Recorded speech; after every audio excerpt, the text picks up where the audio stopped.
Welcome to the Safety Doc Podcast with your charismatic host and prominent safety expert, Dr. David Perrodin. Be entertained and informed as the Safety Doc discusses both best and bizarre practices in safety preparation and crisis response. The truth will keep you safe. Follow Dr. Perrodin on Twitter at SafetyPhD. This is Dr. David Perrodin, and I want to thank you as we begin another journey into school and community safety.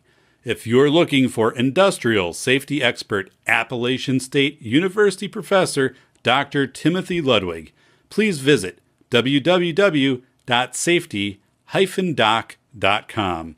Again, that's Dr. Timothy Ludwig at www.safety-doc.com. Hi, everybody, and welcome to Safety Doc Podcast 57, Irrational Desire for Perfection or Dread of Social Failure. Why are younger adults so depressed? So, wow.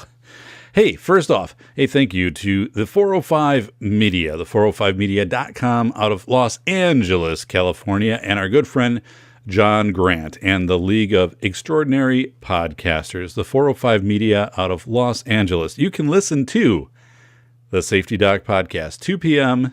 PST daily on the 405 Media.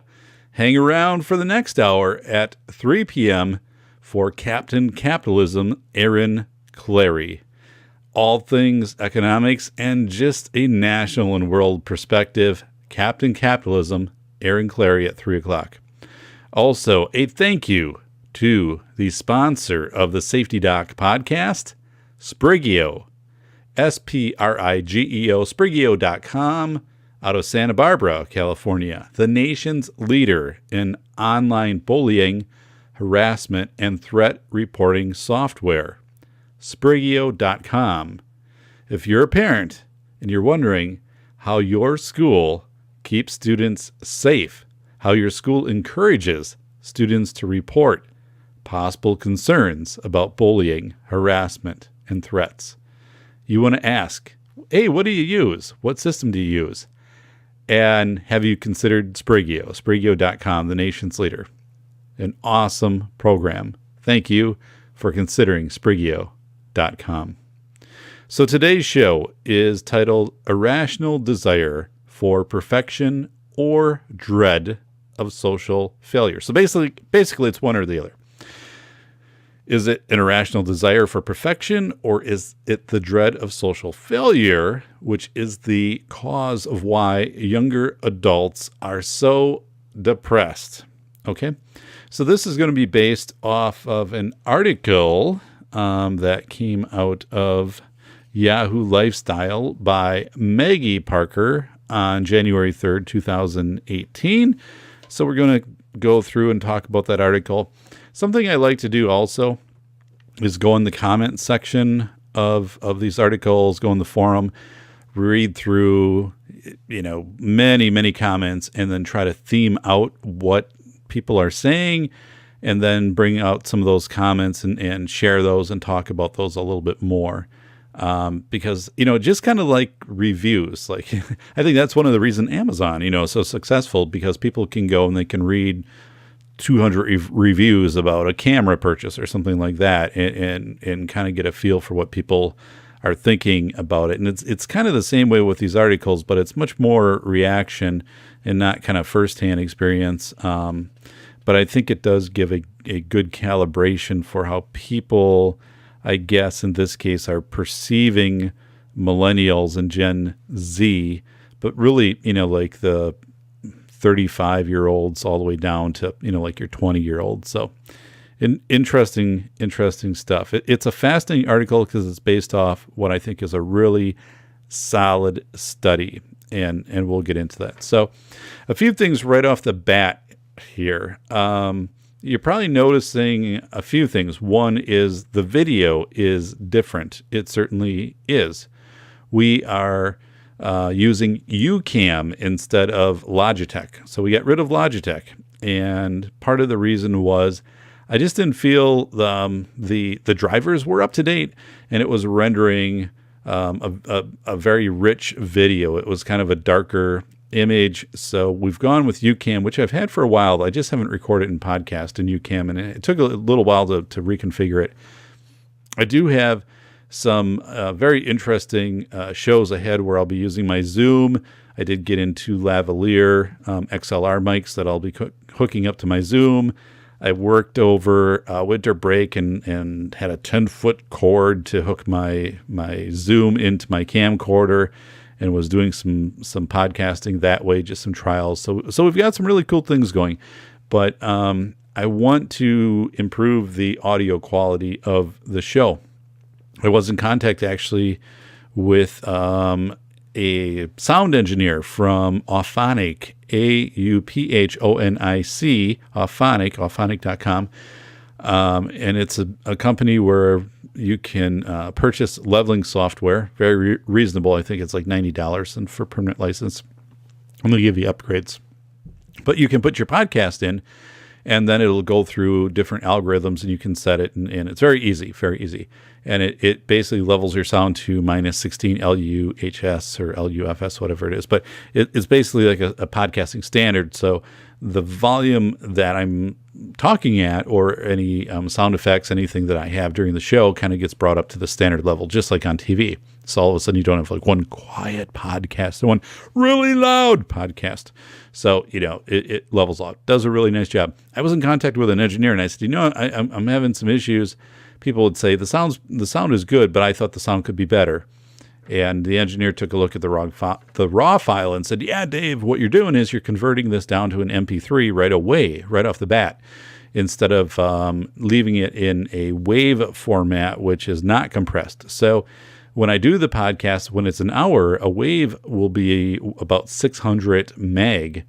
But an MP3 for an hour might be 100 meg, so you can already tell it's condensed. So if you take that 100 meg and then you re-render that through my editing software, and then you render it one more time through Auphonic, well, then you're rendering and degrading a little bit. So anyway, I'm hoping we get there. And another thing is I've upped the gain in the computer a little bit, and I've upped the gain on the mic. So I hope we're okay with this show. If we're a little high with the gain, I'll tweak that in the next show and kind of find a sweet spot. But what was happening is the gain was coming in so low that a lot of amplification needed to be applied to get it up to podcast standard. So something we're trying. I'm hoping ultimately the sound is going to be richer, and we're going to have more treble in the sound and less reverb. So I'm also editing it without kind of that hum reduction feature. And it's pretty quiet down here in the studio. We don't really have any hum. I'm ordering some soundproofing material that'll go on some different walls, and then actually in front of me, because there are hard surfaces. And of course, I'm looking at one monitor. I have a monitor on the right, monitor on the left, so 3 monitors, and put a little bit of soundproofing foam in front while I'm doing the podcast, just to knock some of that down. So, just as I want to listen to a podcast that has good audio quality.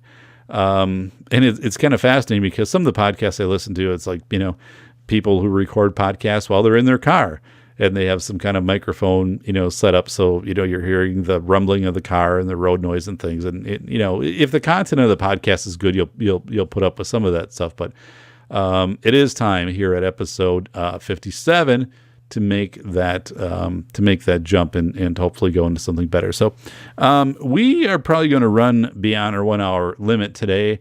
We've gone close. We've gone to our 1 hour for quite a few episodes here, but I think today's going to be a little bit more of an extended episode. Put a lot of work into the notes for this episode.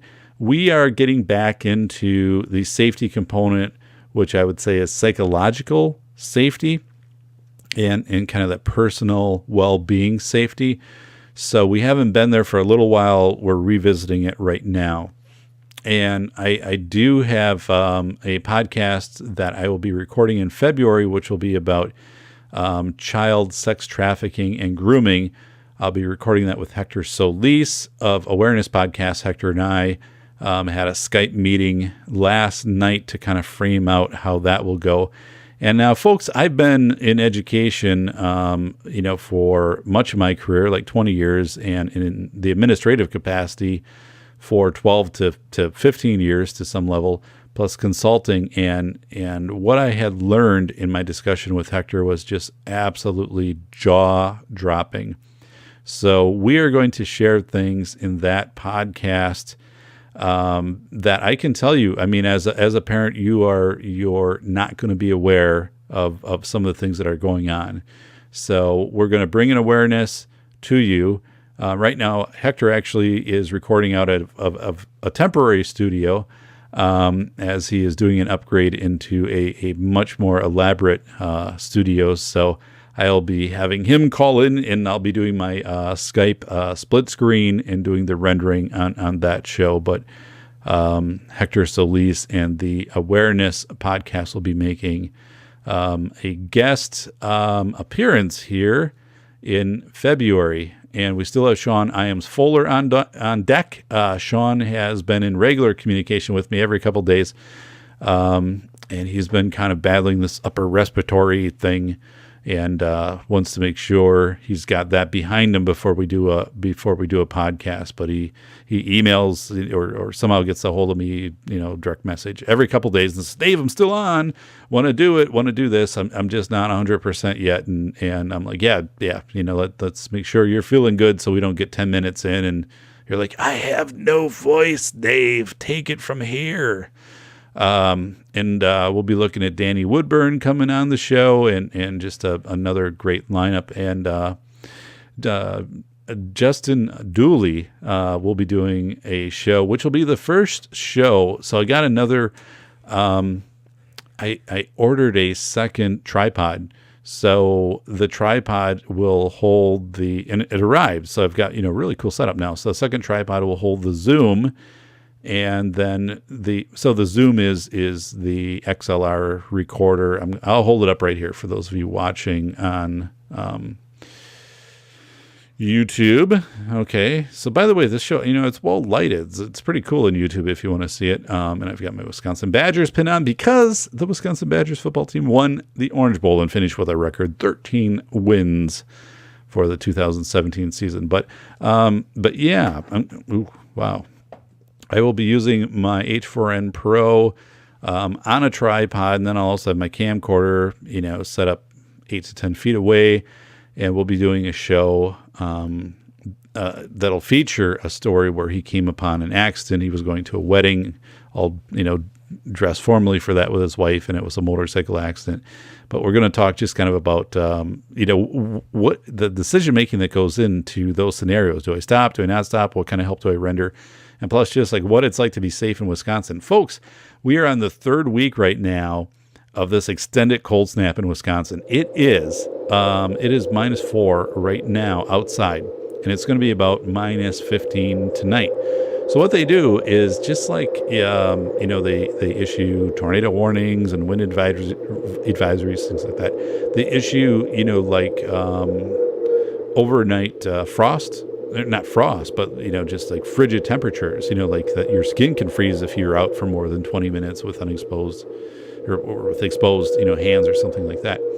So we are definitely, well into this. It's about 3 weeks into this deep freeze. And one of the weird things is we left our garage door open the other night. And so everything, and it was a night where it got to be like 20 below by, like 3 a.m.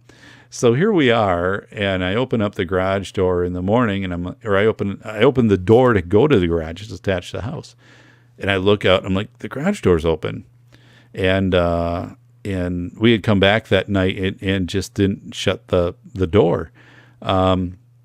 Thankfully, we live in a safe neighborhood. I mean, I checked around, nothing was messed with, and, checked around the house, and nobody had managed to get in and, steal my Safety Doc script and try to make their own Safety Doc show and take my thunder on this. But what it did do, though, is it dropped the garage temperature, obviously, to -20. And I had a few things out there that probably shouldn't have frozen. One is a mulch dye. So I purchased this mulch dye, and then I mix it up in a sprayer, and I spray my red mulch, probably about 4 or 5 times a year. I have it in the front yard, in the backyard, and I'll spray it in the front yard. And it looks, then it's red again. You don't have to buy new mulch, and it's biodegradable. It's good stuff. But once it freezes, like it's done, it becomes this clumpy stuff that no matter if you add water to it and shake it, it's gone.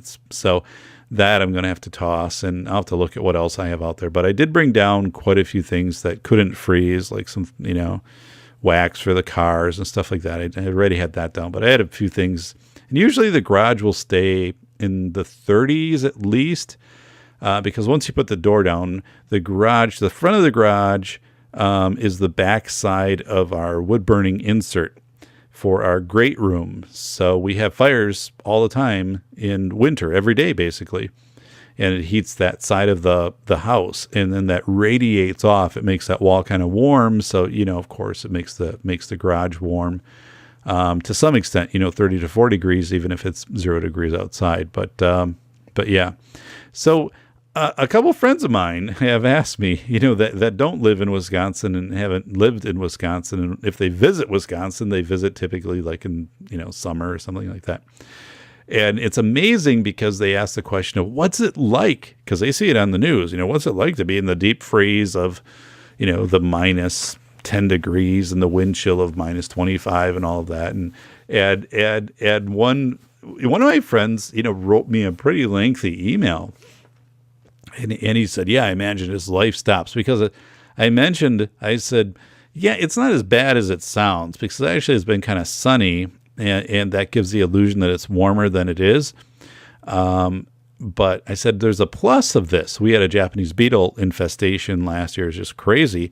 And when you have a deep freeze like this, it takes care of a number of the Japanese beetles because they hibernate in the soil. Boom, a lot of them are gone. But I said, one of the strange things is and I grew up in Wisconsin, and I grew up in northern Wisconsin. So this isn't anything new to me. It annoys me somewhat because I like to be outside, like I will bike in summer, and there is nothing like biking when it's, 80, 85 degrees, maybe 70% humidity, sunny days, and just out for the entire day, 70, 80 miles. I'm like, oh, it was just so perfect. And I've gotten to the point with my awareness, my situational awareness, where I'll be biking and I will be thinking at that moment how awesome that is, and how there will be days when it is minus 10 or minus 20. I'll be at home and I'll be wishing that I was out biking. And I've had that right now, and trying to recapture what that is. You can't put it in a bottle and open it up and, capture the sweet smell of the cornfield or the soybeans and just how awesome and great that feels. But, it's January 5th today. So really, by about April 5th on some springs, you can get out and get in some pretty decent bike rides. So we're not too far away. It's not that bad. And we're about 2 months away from daylight savings time. And so I'm a big fan of that. I celebrate that. And it's already staying lighter longer, because December 21st, I believe, is the winter solstice. So, we're 2-3 weeks beyond that. So, but anyway, one of my friends was asking me about this winter, and he wrote this whole thing, and it was kind of very, thoughtful and deep, of like, I imagine everything just kind of slows down and kind of people just like bundle up and all of that. I said, well, not really. Like, I said, there's certain things, but I'm like, once you're into this a few weeks, you acclimate because you live here. So I told him, I said, I went out and I pumped gas that night, a couple nights ago, and, just in bare hands, and it didn't really it felt cold, but it didn't feel like bitter cold. Like it wasn't shaking and shivering and stuff like that. And then I said, so, you get used to it. And the other part is, I said, the strange thing though is you have to take the squeegee that you use to clean your windshield, at the gas station, I said, the big thing is that you clean your headlights because they throw a ton of salt on the roads, because any bit of moisture on the roads and thawing, because it a little bit of snow, even just like a half inch of snow. We had very little snow, but any condensation on the roads can freeze and can become very dangerous this time of year. So I said, you get the salt, the spray that kicks up, and you actually have to scrub this stuff off your headlights. So it's just not this little glow. So actually your headlights are projecting out. I said that's kind of the weird thing, is you spend more time on your headlights. And then of course, you clean up your windshield and get that pretty good. And eventually, like tonight I ran through the car wash, and there were like 5 or 6 cars ahead of me, which was pretty good, because like this weekend, I can guarantee you the lines will be like 20 deep, because it's going to be in the 20s. So people will be going out and getting the salt off of their vehicles. But I've told people, I said, kind of the neat thing though, when you go through this, is when it warms up, when you get like a 40-degree day, it's like summer. I mean, it's like short sleeve weather. It's awesome. Where other people be like, brr, this is cold. No, I mean, like 40. I mean, that would be like more than 40, 50 degrees warmer than what we are now. So, even though I'm not a big winter person, I feel bad though for the fact that my daughters have not been able to build a snowman or snow people or snow village or whatever, because the snow won't pack. When it's this cold, the snow just doesn't pack. It's just too powdery. Plus, we don't have a lot of snow. I mean, we only have like maybe 2 inches of snow, so you can still see the top blades from the grass. And we have a sledding hill in our backyard. Well, it's in parkland, but you can get to it pretty easily.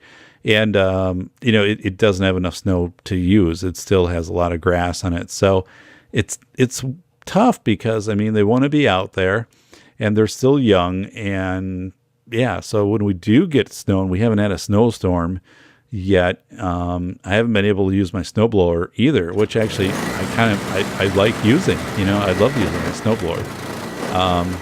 So yeah, it is a little bit weird with that, but I hope we do get some snow. I hope we get the sledding hill for my daughters. I don't want to drive in snow, so let it be on a weekend. But I actually don't want anybody, to be driving in snow. So, before we talk a little bit more about some changes here on the Safety Doc podcast, here is a little bit more about the show. Thank you for tuning in to the Safety Doc podcast with the nation's leading safety expert, Dr. David Perrodin, author, radio show host, university instructor, researcher, expert witness, and consultant. Powerful testimonials. Dr. Perrodin has a strong reputation as the go-to safety consultant, and he was still able to exceed our expectations. When we went looking for an expert in the field of crisis preparedness and prevention, David was the single person we pursued. Not easy stepping into the touchier subjects of life, but Dr. David pulls it off. Take a listen. Now, back to Dr. David Perrodin and the Safety Doc podcast.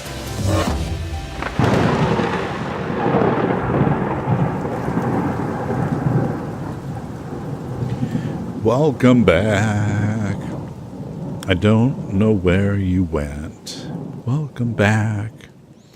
All right. I wish I knew the welcome back Cotter theme. I don't, but welcome back to the Safety Doc podcast. So, I made some adjustments down here in the studio. I did kind of move the recording arm somewhat. So, it's over a little bit more, which is good. And of course did make all those different setting changes. So I hope that does result in an improved audio file.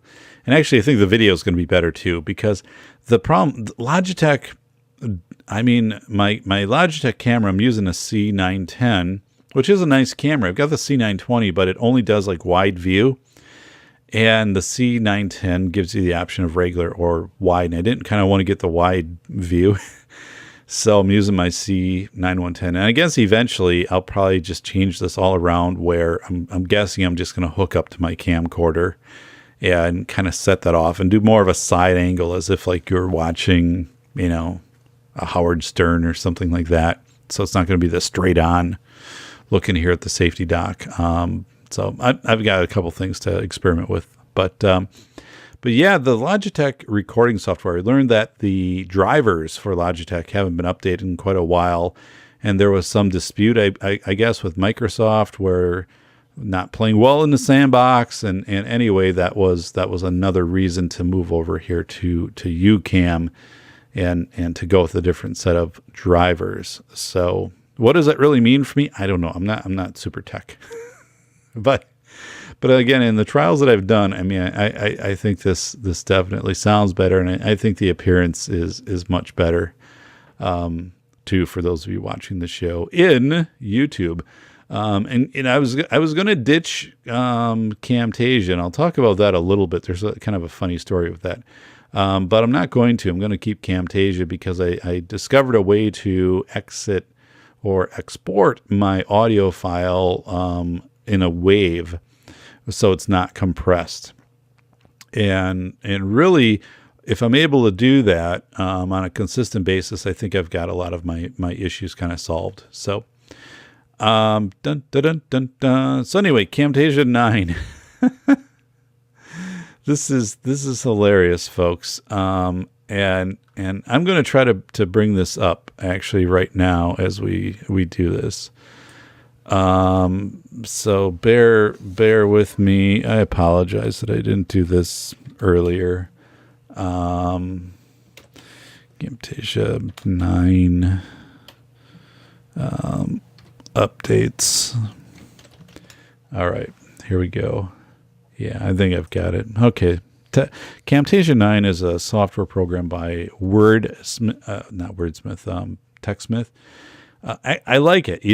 It originally was designed so you could capture the screen and then do a tutorial and actually move like your cursor around. And so if you're teaching somebody how to use a software program or something, it's like, here's what the screen actually will look like for you. And here's you press on this and this will show up and whatever. So for that purpose, it's really good.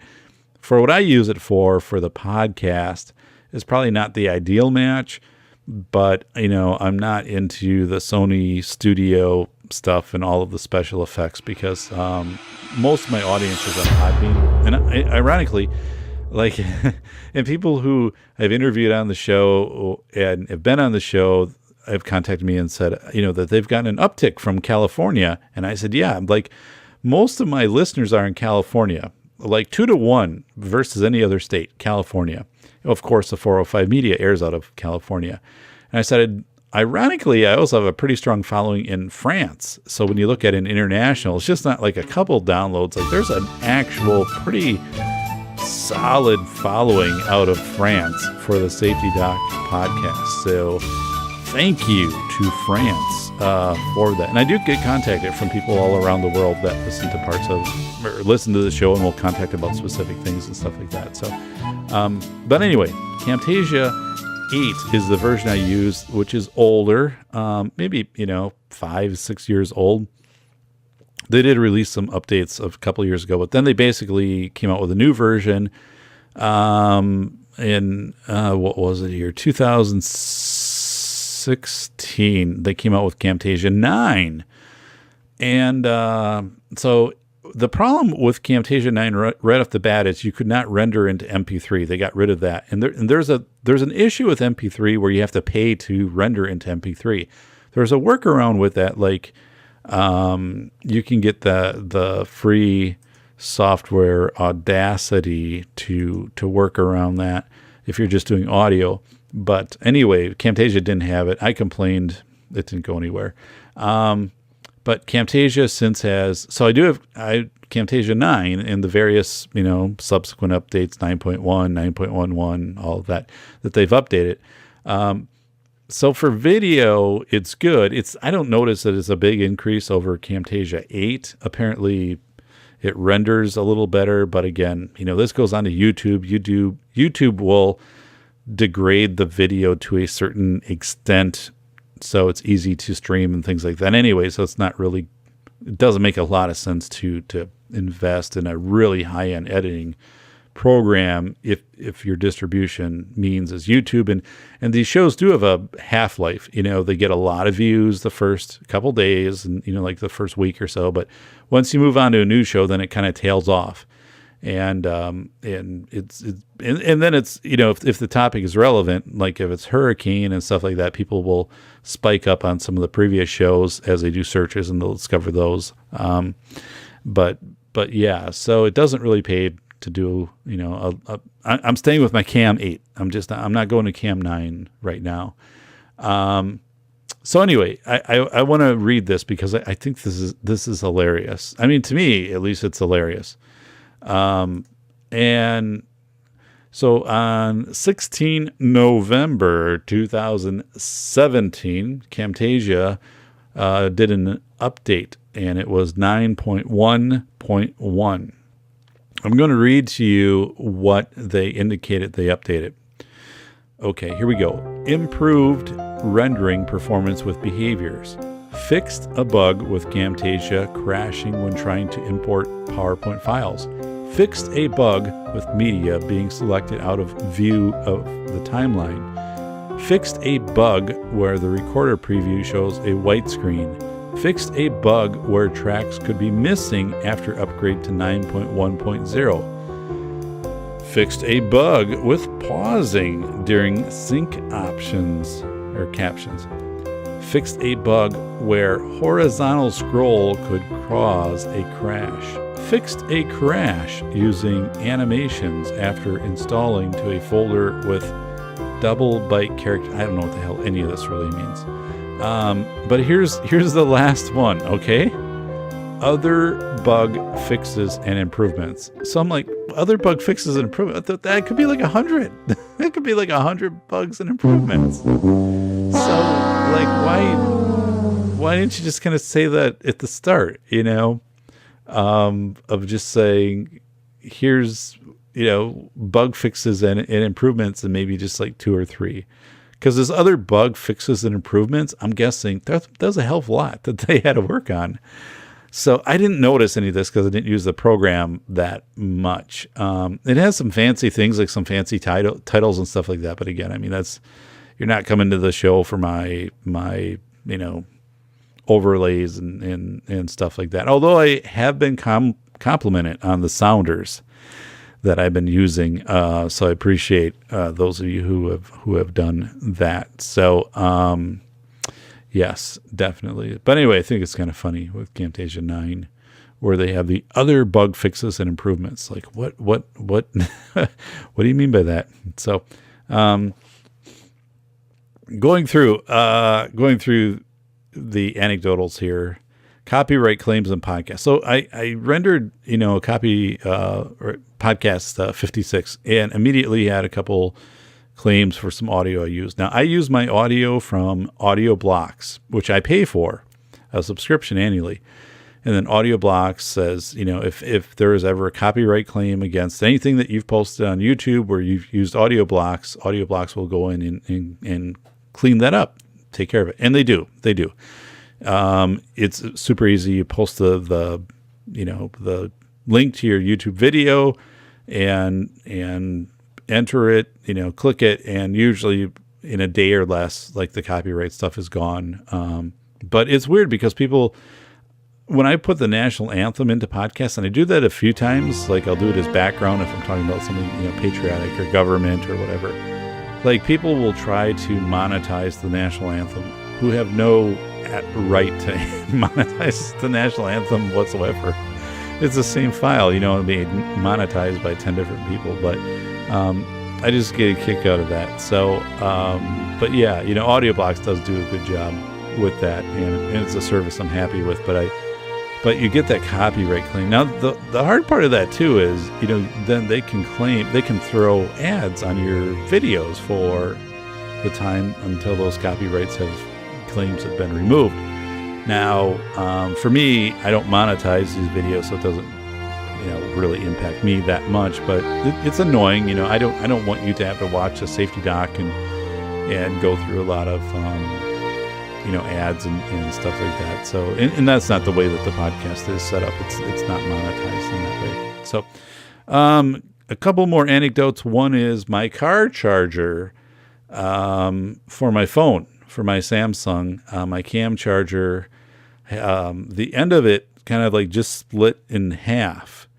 I don't know. It must have been the cold that affected it. It's really bizarre. And I tried to like put it back together. It's like the leg lamp that broke in A Christmas Story, where the dad tries to glue it back together and then puts like the top on it and then it crumbles down. There's like nothing I could do with this thing. Like it just wasn't salvageable.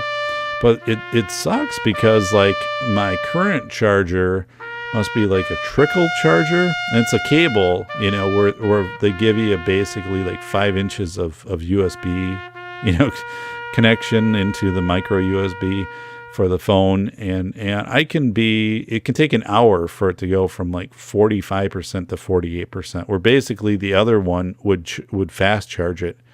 So in an hour you could go up to 45 to 100%, So I'm going to have to go in. I've checked out Amazon, and I've got to do an upgrade there. I'm holding out. I've got the Samsung S7, which is a good phone.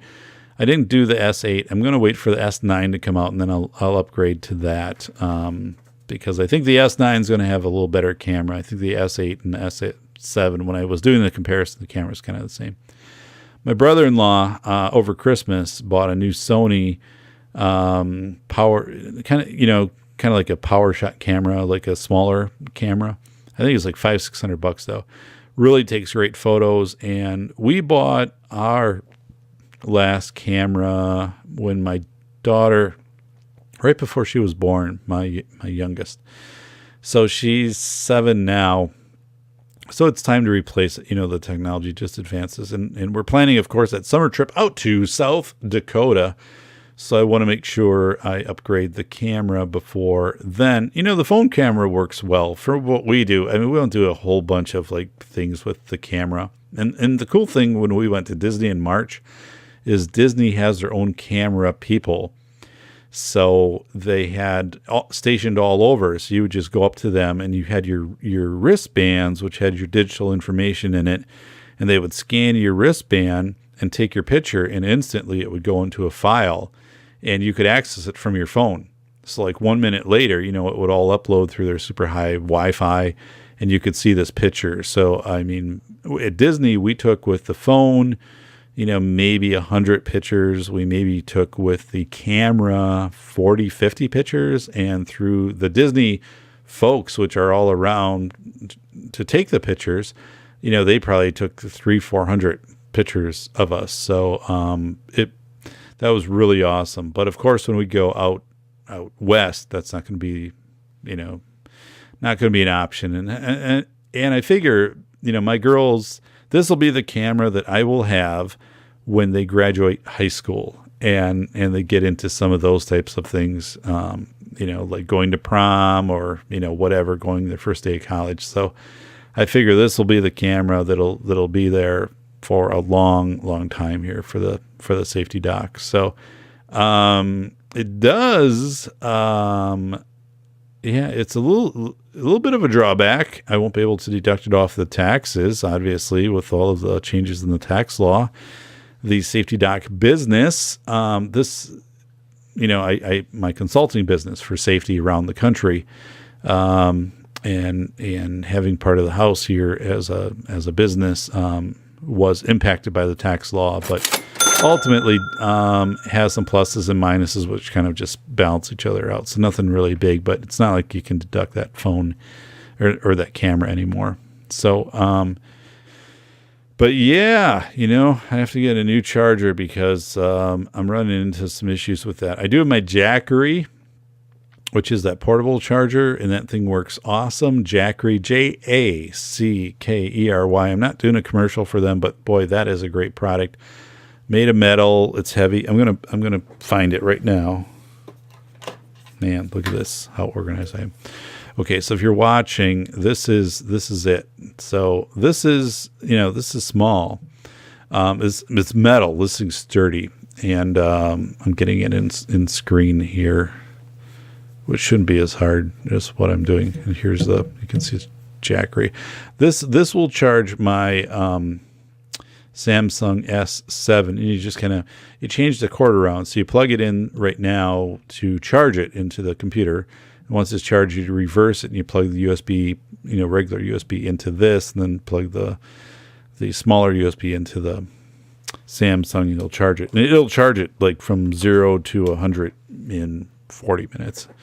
So I don't know how many times it can do that, but it's been great. I don't use it a lot. I always take it biking with me though, or if we go on trips, in case I need that phone to be charged. So Jackery. And hey, before we go on, what we need to do is we need to learn more here about the Safety Doc podcast. Thank you for tuning in to the Safety Doc Podcast with the nation's leading safety expert, Dr. David Perrodin, author, radio show host, university instructor, researcher, expert witness, and consultant. Powerful testimonials. Dr. Perrodin has a strong reputation as the go-to safety consultant, and he was still able to exceed our expectations. When we went looking for an expert in the field of crisis preparedness and prevention, David was the single person we pursued. Not easy stepping into the touchier subjects of life, but Dr. David pulls it off. Take a listen. Now, back to Dr. David Perrodin and the Safety Doc Podcast.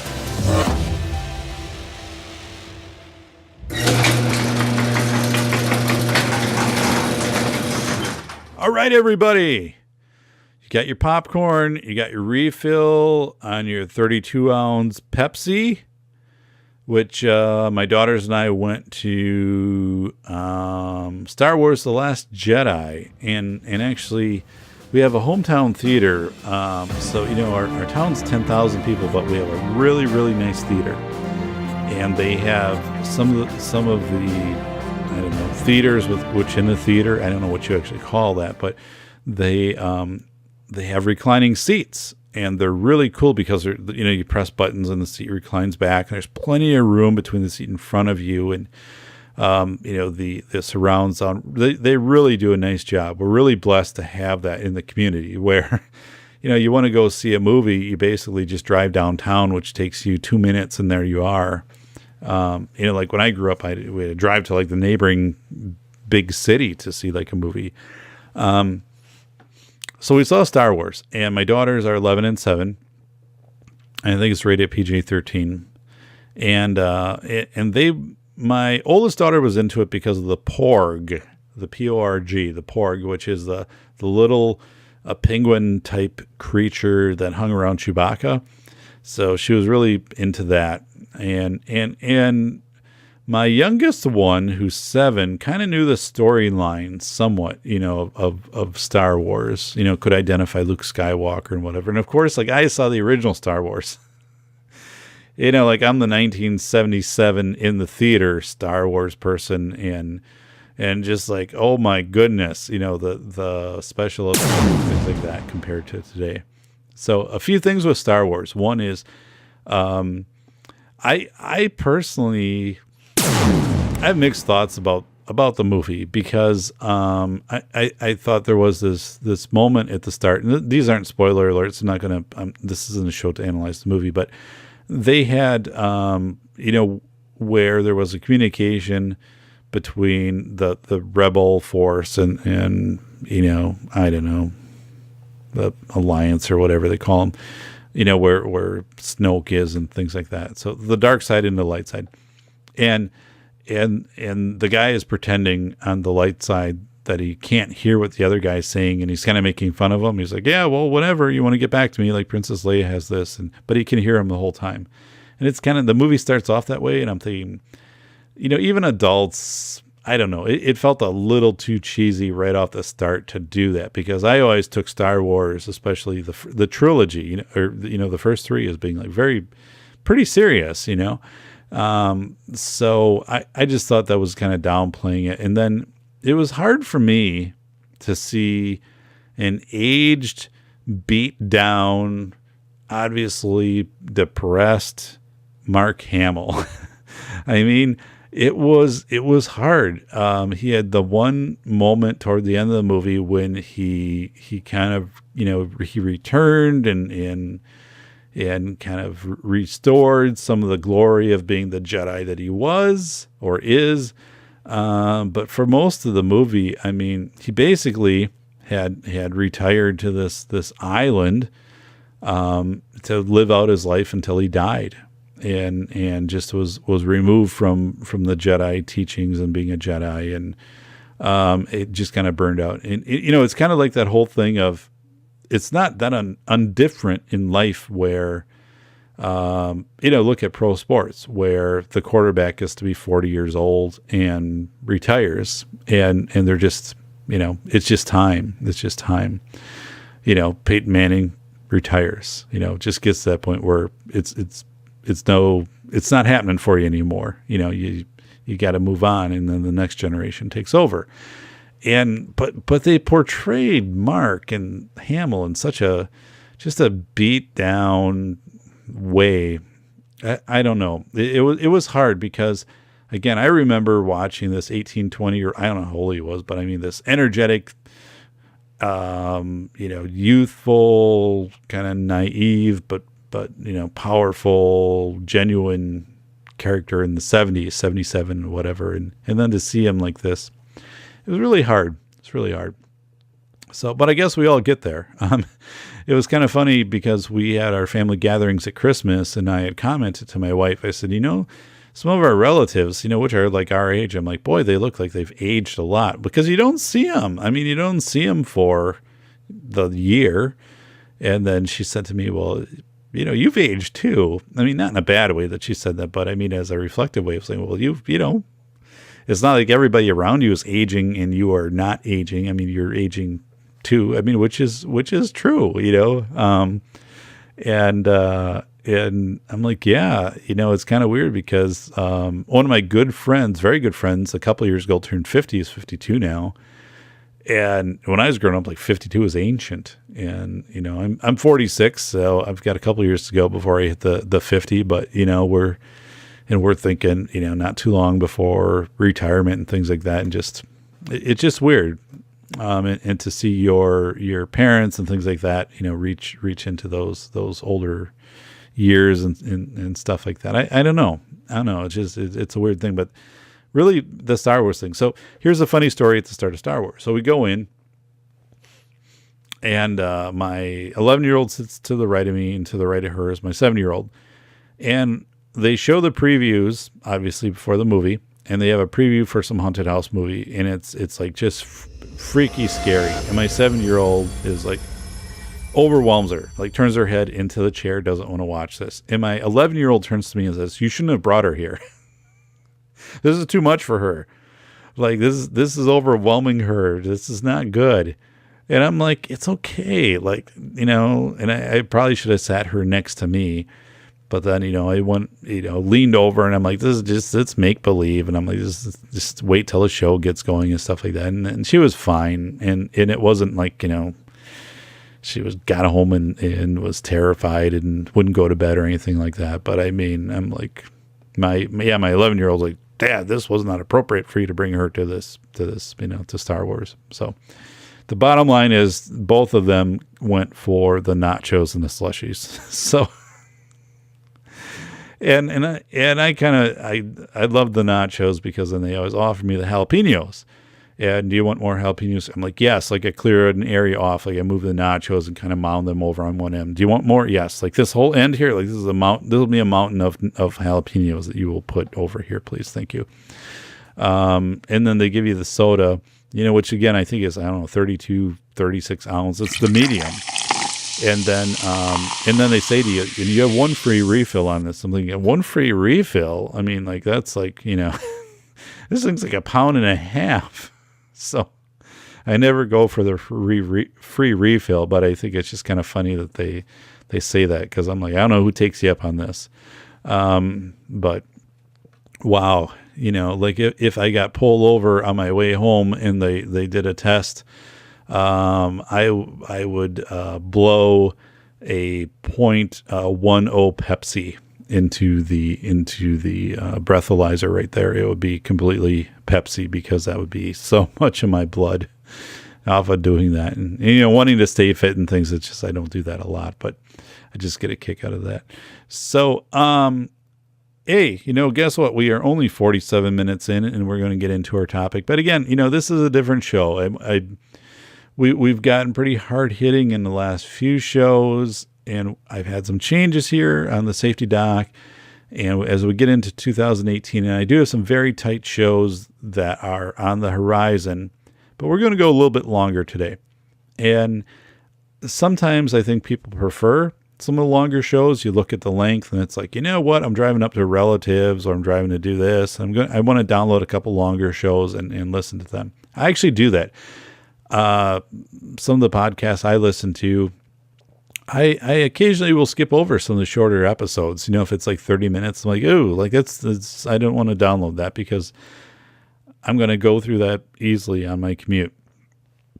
I'll download it. I'll earmark it so I can, listen to it at home, but I'm not going to download it for a commute. So every once in a while, I do search out, those longer podcasts.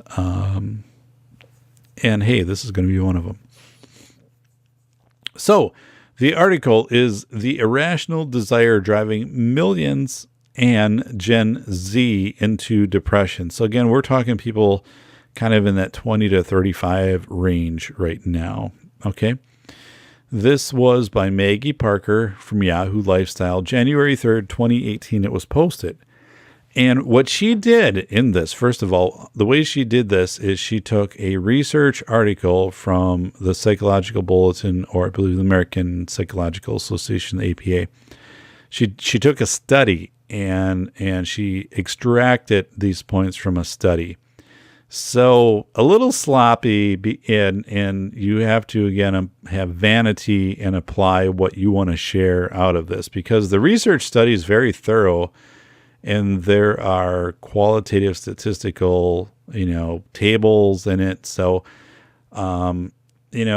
Maggie pulls out some talking points, some discussion points, and I'm going to go through this with you. It's not very long, but I want to point out very clearly, because what we do on this show is we talk about the rhetoric, and it's very easy for people to cite like one source and say, like, this is the source and this is the fact and this is the reality and all of that. And we all know, if you listen to the show, what you're doing right now, you're not the average person. You're well beyond average. You're sharp folks, and you know that you need multiple sources, and you distill it down, and you kind of you come to your consensus then of saying this, these sources kind of all fall in line in this area generally. So we've got validity here. But this is one study. Now with that, I'm going to get into this. This is actually a pretty good study to make a statement that's a little far-reaching, as Maggie does. But let's get into it. So she's saying, the overwhelming pursuit of perfection is driving young people into increased levels of depression and anxiety, according to a recent psychological study. So again, the overwhelming pursuit of perfection. So perfection is one of these terms which is subjective, okay? In the way it's used here, the overwhelming pursuit of perfection is driving young people into increased levels of depression and anxiety, according to a recent psychological study. So perfection can be objective. Like if you're trying to build a bridge, you have certain tolerances that are objective, like how many millimeters of distance between two metal span, or not metal, metal or concrete, whatever spans, or fractions. So you have a tolerance, and it's like, if it's within this tolerance, like this is acceptable, and the closer it gets to this tolerance that we can measure, we get closer to quote unquote perfection. But you'll never build two bridges that'll be the same. Like, again, there's similarity, there's nothing that's called the same. But when you get into these things like the pursuit of perfection from people, like, I want to be the perfect person. What the hell does that mean? What does it mean? So it's one of those things where there is no perfect. Perfect is vanity. Perfect is subjective. And perfect results to, if you give up perfect to people telling you what perfect is, that's a consensus reality. It's like people saying, this singer's perfect. Taylor Swift is perfect. I don't have anything against Taylor Swift, but Taylor Swift is perfect. This is perfect. Or this style of clothing is perfect. Or, whatever. This is perfect. This car model is perfect. Whatever it is. But it's kind of this consensus that is usually driven through a huge advertising campaign too, because people want to get you, if they're selling products and things like that and tickets, they want to have you believe this is perfection. And then you participating somehow in this or emulating this brings you closer to perfection. So I can tell you at age 46, one of the things of The Dark Knight Rises, the movie, the Batman, The Dark Knight Rises, 2008 with Heath Ledger. And I'm so sad that he passed away after that, the drug overdose. Because he was phenomenal, and boy, he would have been awesome like in another Batman movie. But there's a point in there where there's a mention where he's basically incorruptible because it's not the money that drives him. It's really the chaos. He just needs to bring chaos. He always needs to live in a state of chaos, so you can't buy him off and all of those things. So it's really hard to manipulate someone who is that strong in their own personal image. Like, he doesn't care what you think he dresses like, and he doesn't. The outside opinion means nothing to him. He just wants to do things that bring chaos. So there's a little bit of a link, between something like that and something like what I'm talking about. But anyway, I watched that movie a few years ago after I had a concussion from a bike accident, and I'll tell you, it was like my mind actually went like to be almost in the movie. It was crazy. So let's get into the article. All right. Okay. This is from the article. Perfection has officially become unappealing. That's the first sentence. Kids these days are more obsessed with perfection than many previous generations were, and the obsession is associated with increased depression and anxiety, according to a new study published in the Psychology Bulletin. So I looked up the new study. It was linked, and I'll get into that in a little bit. But so the first sentence is, perfection has officially become unappealing. Okay. And then the sentence that follows that is, kids these days are more obsessed with perfection than many previous generations were, and this obsession is associated with increased depression and anxiety, according to a new study, whatever. So the first sentence is completely contradicted by the long sentence which follows it.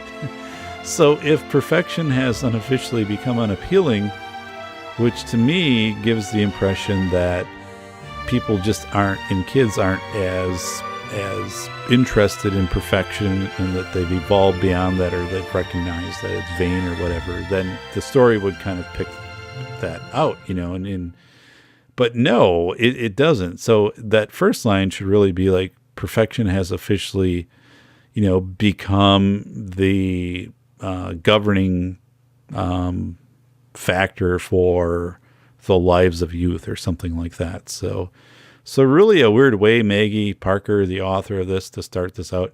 And again, I mean, I'm not coming into these articles to be critical and to rip apart the quality of the article, but right off the bat, like, I'm like, whoa, like improving this, or somebody, Yahoo, one of your peers going through this, or your member checks, which are member checks are people who go through things and, that you place trust in, other professionals, and tell you, yeah, this makes sense or this doesn't make sense. But I mean, to start this off like with one sentence and then another sentence which totally contradicts it, it's kind of weird.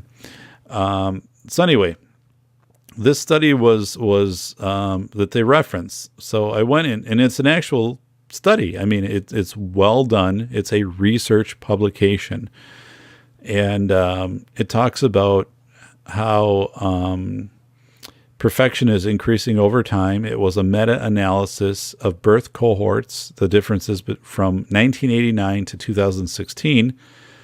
And the study itself looked at 164 samples for a total of 41,641 college students in America, Canada, and Britain.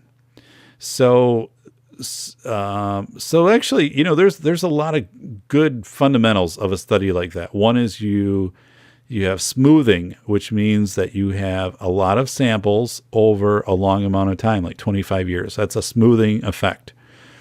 So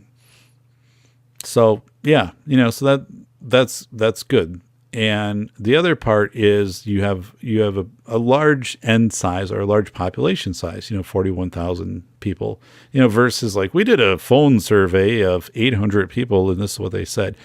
So this is a solid study. And I looked that up. It's not mentioned anywhere. It just says like, according to a new study, which is highlighted and clickable. So Maggie doesn't really like get into the study too much, saying here's a study if you want to look at it, which is in a completely different vernacular and register and stuff like that. But anyway, pretty interesting. So, 1989 to 2016. So let's just kind of frame that out. 1989 was pre-social media, and I did some research, and in 1990. The first search engine called the Archie search engine came on board. So it was in 1990 that we even had our first search engine. And we know that we had 16 million people that were internet users. 16 million, just a minute number. I believe it was was it 95 or 96? I think it was 95. Murrah City, or Murrah building in Oklahoma. Murrah building bombing in Oklahoma City. So this is really the birth of the internet. So you're looking at cohorts, basically like a pre-internet and then kind of like an internet, cohort. So it does cross that boundary. Okay. So it's a quality study. I wish you would have gone more into the study, because the study itself is well done. The authors of the study, okay, so I'm reading Maggie's article. The authors of the study reviewed prior research on perfectionism, which they broadly define as a combination of excessively high personal standards and overly critical self-evaluations. Makes sense, okay. They also conducted their own study among, and we talked about 41,641 American, Canadian, and British college students between 1989 and 2016. They found that perfectionism increased over time, and it's worst in the United States. Okay, to say it's worse in the United States, I don't like that. I don't like that statement, because first of all, you're talking about America, Canada, and British college students. You're talking about first world countries, and between 1989 and 2016, with relatively solid educational systems, and you're leaving out, so many countries that are also first world, but then second world, third world. I just don't like this. You need to come in somewhere, Maggie, and say we looked at 3 first world countries, which are all very similar in as far as democracy, and how they operate. There isn't a ton of difference between America, Canada, and Britain. There's some, but you add in China and Japan and Norway, now you get some pretty significant governmental and cultural changes in that. So this is pretty homogeneous. So I don't know. To say it's worse in the United States, whatever. I don't believe that. I have friends that live in England that I talk to on a regular basis. They're neighbors, and I don't know. But anyway, so what did I say in here? Part of this is technology and practices for improved tolerances. I don't know what the hell that even meant, but this is why I write notes, and I'd write a lot of notes on this, but anyway. So we are becoming more. Oh, here I was going with this. So basically saying like perfectionism, Maggie's saying perfectionism has increased over this time. Well, yeah, Maggie, obviously, because technology has increased over this time. We make car doors that when we close them, it's quiet. We don't hear this big thunk. When I was talking to a friend of mine who works in school safety, he goes across the country and looks at the physical safety buildings and says, Dave, like a lot of buildings in the early 1900s, the architects are pretty imprecise. So there's like spaces that lead to nowhere and stairwells that just kind of terminate and, don't go anywhere. And it's just the way that it was. So we've just become more precise. Technology has made things more precise, the computer, the CAD graphics and things like that. So I think the fact is it's not perfectionism as much as it is we've just had the tools that have evolved that float all boats, which have increased to more efficiency in electronics and in production and things like that. And even like doing this podcast or talking on a telephone, how much more reliable that is. Internet, power lines, the way that, again, we buy things, television sets, used to have the tubes burn out on them. Every few years you have to have that replaced. Well, you can buy a TV now that can last 20, 30, 40 years. So I think there's a missing part in this of just saying, technology has just evolved, and because of that perfectionism, we've just decreased the tolerances. We've become more precise in our tolerances for how we do things, and that ripples its way through academia and things like that too. We've become more precise. Not a bad thing necessarily, but we've become more precise. So, there are multiple dimensions to this cultural phenomena, as the study refers to it, including self-oriented perfectionism, which is the pressure one puts on oneself to be perfect. Okay, which has kind of always been there. Social prescribed perfectionism. We see more of that with people who subscribe to social media, pressure from peers. That's always been there to some extent, but it's probably more with social media. It is more with social media because it's not your immediate set of peers. You're broadening that out to many more people. It could be people from different states, continents, things like that. And also the pressure one feels from society to be perfect. So they're saying she's saying there's multiple dimensions to this cultural phenomena of people feeling this need to be perfect, including self-oriented perfectionism. Yeah, I guess. It's the commercials for like the plastic surgeon. I've seen, and we've had those on our TV for some reason. When I see those, what I pick out of that is like, okay, they need more business. And business is slow right now, so they're throwing those commercials out there. The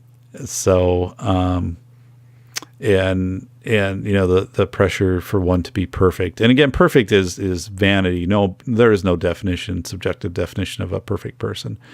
And then the socially prescribed perfection, which, I think is coming from social media. And I'll talk about that. The article does get into that later. And again, the pressure one feels from society to be perfect, which is probably not any different than what she just said before in socially prescribed perfection. And then she also added in here something which I thought was interesting. She said, the pressure one puts on others to be perfect. I don't know if that's changed a lot. It might have changed subtly. Where through social media, people posting pictures of family trips and things like that. And then other people look at those and they're like, well, I didn't take a family trip that looked this fun, or I haven't taken a family trip. So like I am lesser than this person and their family or something like that. I don't know. I'm not on social media. I don't have Facebook. I have Twitter, so I can, let you know what's happening here on the show and things like that. But it's not really, I don't get into Twitter discussions with people. I'm not on LinkedIn, Instagram. It's funny. One of my friends over Christmas sent me an email and he said, I have a hard time finding you.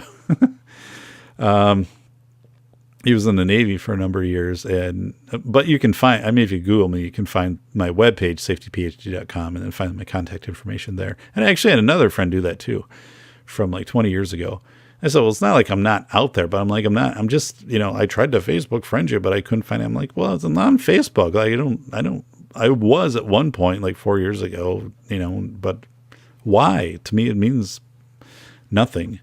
But anyway, so the research, so this is interesting. So she kind of gets into this and she makes these pretty big claims, this cultural phenomena. And I'm like, I don't know. I don't know if I totally buy into all of this and that this is all new. Because I remember going to high school. You could tell who the cool kids were and the cool kids weren't. I would think I was, more or less into that cool kid group, but we had, I just think this has always been there. I don't think this is anything new. Advertising has gotten better, but look at the old days. We had, I remember growing up with the Hamm's beer commercials, which were directed at kids. It was a bear drinking a beer, an animated bear, and in the Marlboro Man and stuff like that. So that this is what it meant to be macho and cool. So I don't know. I think there's a big leap in this article. And then here's a bigger leap. Okay, so then she goes on and says, the research presents 3 reasons for this shift. So the shift is saying from 89 to 2006 that the college students have focused much more in on perfectionism, and it's having a very negative impact on their lives. So then she gets into the 3 reasons, and now she really ramps it up. So she goes from a pretty easy to digest vernacular to now getting into some really complicated terminology. So I'm going to go through this and I'll break it down. So first, she says, the research presents three reasons for the shift. The rise of neoliberalism, increasingly anxious. That's the first one. Second one is increasingly anxious and controlling parents. And the third is increasing power of the meritocracy. So I'm like, oh my goodness, like Maggie, what happened here to you? So, the register of this article just ramps up monumentally, once you get into it, a few paragraphs. So, which I don't think is good writing. I think you keep your vernacular pretty steady. And if you do something like this, you give examples, which she didn't. So I'm going to give you examples. So the first one is she's saying the research presents 3 reasons for this shift. One is the rise of neoliberalism. So basically what she's getting at here, or what the study's getting at, is saying the free market is kind of exploding right now. Like employees aren't going to a job that they anticipate being there for 30 or 40 years and then getting a pension. No, they expect that they will kind of be a free agent. They'll put in their time. Some of them want to work from home and telecommute. Not everybody wants to work with everybody else. That's another thing. A lot of people are seeing themselves more as free agents. We've seen the advent of Fiverr. I've used that myself, where I've bid out some jobs for the podcast, some work on some voiceovers, and you look at the reviews that people have and stuff like that. So it becomes this market capitalism, and it becomes a worldwide phenomena. So, this neoliberalism, this free market kind of taking over. So, excuse me, I cough because it's the humidity down here is like low. We've been in this house 15 years, and the bathroom, the second bathroom upstairs, the door on it actually warped, kind of like a taco a little bit. Like my oldest daughter's like, I can't close, the door won't lock. I'm like, oh, let me check it out. I'm like, what in the world? But it's because the humidity is just like so low right now because we've had the temperatures, are just like super low and there's very little moisture outside in the form of snow. So everything just kind of decreases. With that said, not an issue up at my parents' home where they have not a dehumidifier. They have a humidifier that looks like a spaceship from War of the Worlds. This thing has got to be like 3 foot tall and it's just freaky looking.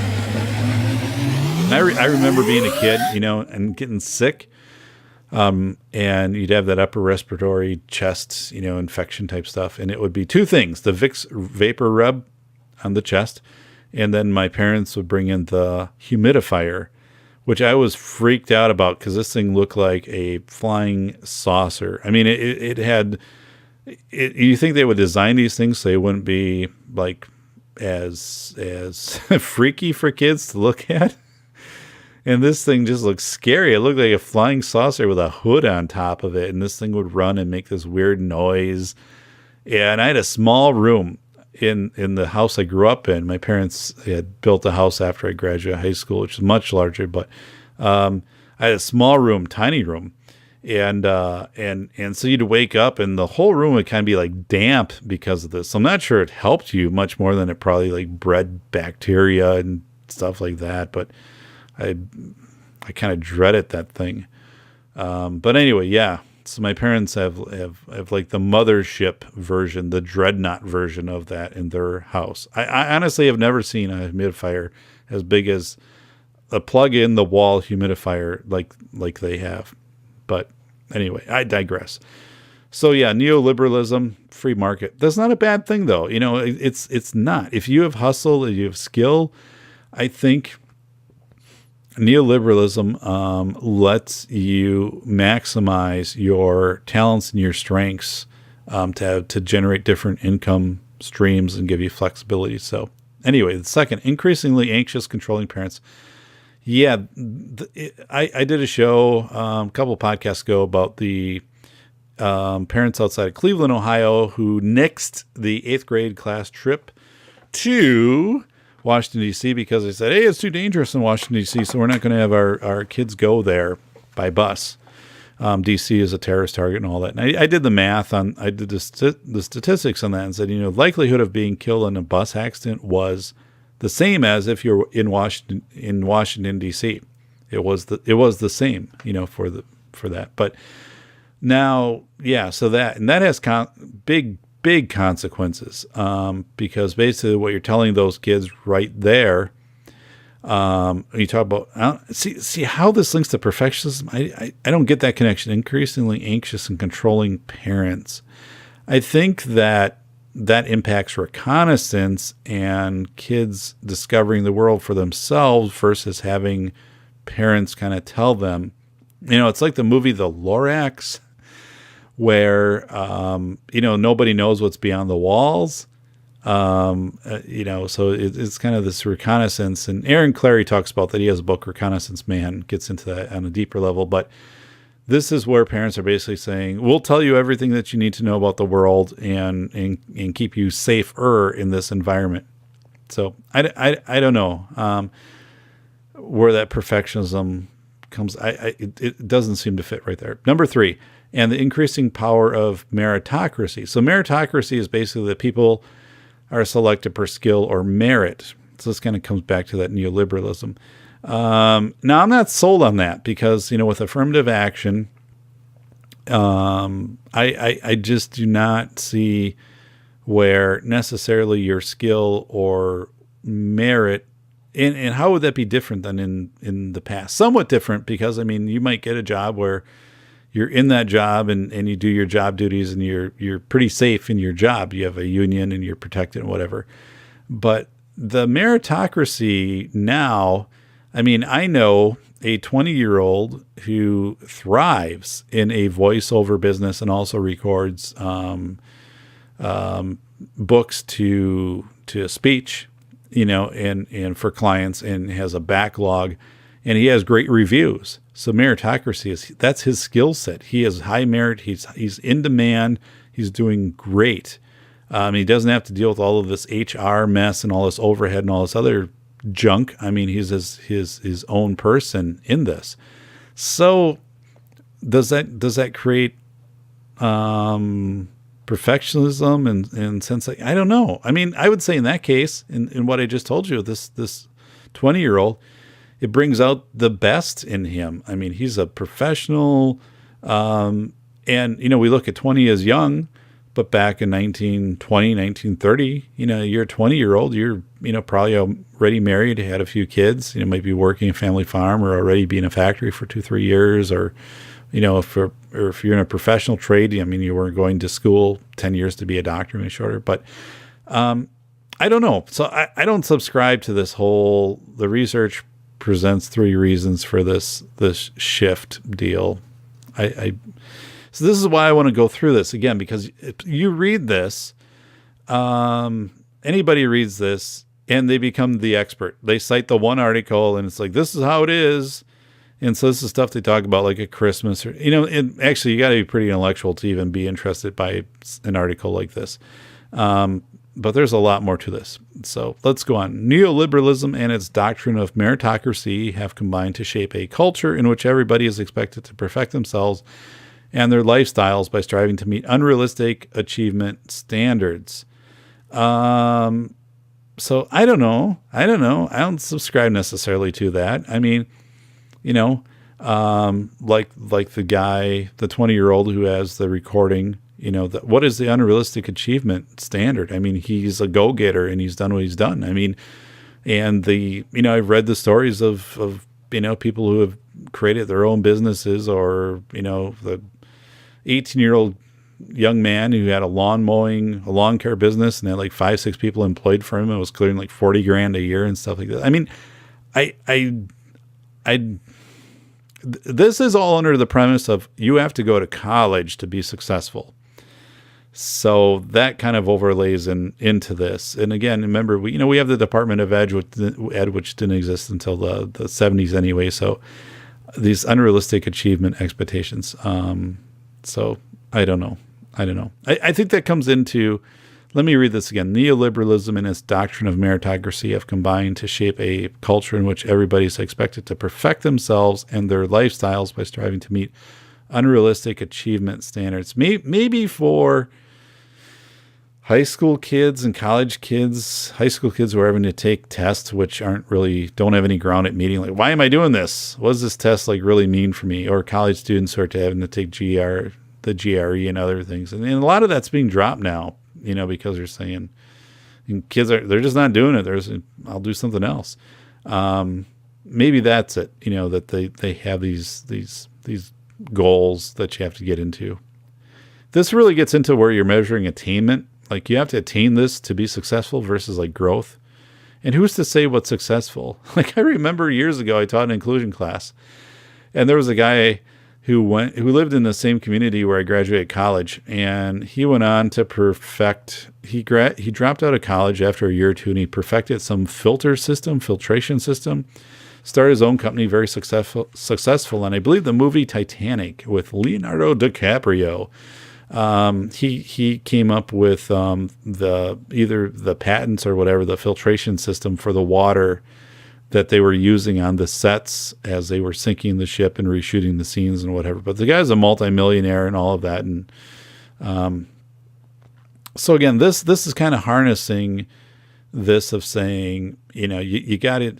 We see this right now. Like, all these kids, they've got to go to college. They've got to go to college. No. Okay. For parents, this new culture confers an additional burden on top of their own duty to succeed. They are also responsible for the successes and failure of their children. I think that's true, that's happening. Okay. That parents are feeling that. But that's been around though for, again, generations. I don't think that's anything new, but I do think parents definitely are feeling that they're being judged by their performance of the kids, especially when they're so willing to put this stuff out on social media. Like, hey, my kid just got an interview at Honeywell, or did this or did that or whatever, and they're putting a down payment on this house and whatever. When you're sharing all of this stuff and you're opening yourself up for feedback and a lot of personal things that you wouldn't have shared before, I don't know. So I think that's kind of a stretch. I think it's a stretch. And this is pointed in a very negative light. And I'm like, ooh, no, like if you're a go-getter and you can generate multiple income streams and you can get into maximizing playing to your strengths, Marcus Buckingham, be one to look up. Marcus Buckingham, playing to your strengths. I believe it is Trombone Player Wanted. If you want to do a Google search, you can come across some of his materials, some videos. They're really great, really great. And they're short clips. Basically talks about playing to your strengths. It's like if you go to school, you get a report card and you get 3 A's and 1 D. The D thing, you can put some effort in trying to get the better, but if it doesn't get better, that's just not your thing. So like work on the A things, keep those A's. Don't sacrifice those to bring your D up to a C and then your A's become B's, so really good advice there. Okay, so Dr. Barbara Greenberg, a clinical psychologist specializing in family and relationship issues, singles out another important factor, social media. So, yeah, obviously it was coming down to this. So she says these people grew up being constantly evaluated on social media, she points out. Okay, true. The more so later than earlier. I mean, your college kids in 1990 weren't evaluated on social media. Didn't exist. But okay, I want to pull this out right now. I'm going to bring this up later, but these people grew up constantly being evaluated on social media. Social media is optional. Social media is optional. Okay? It's optional.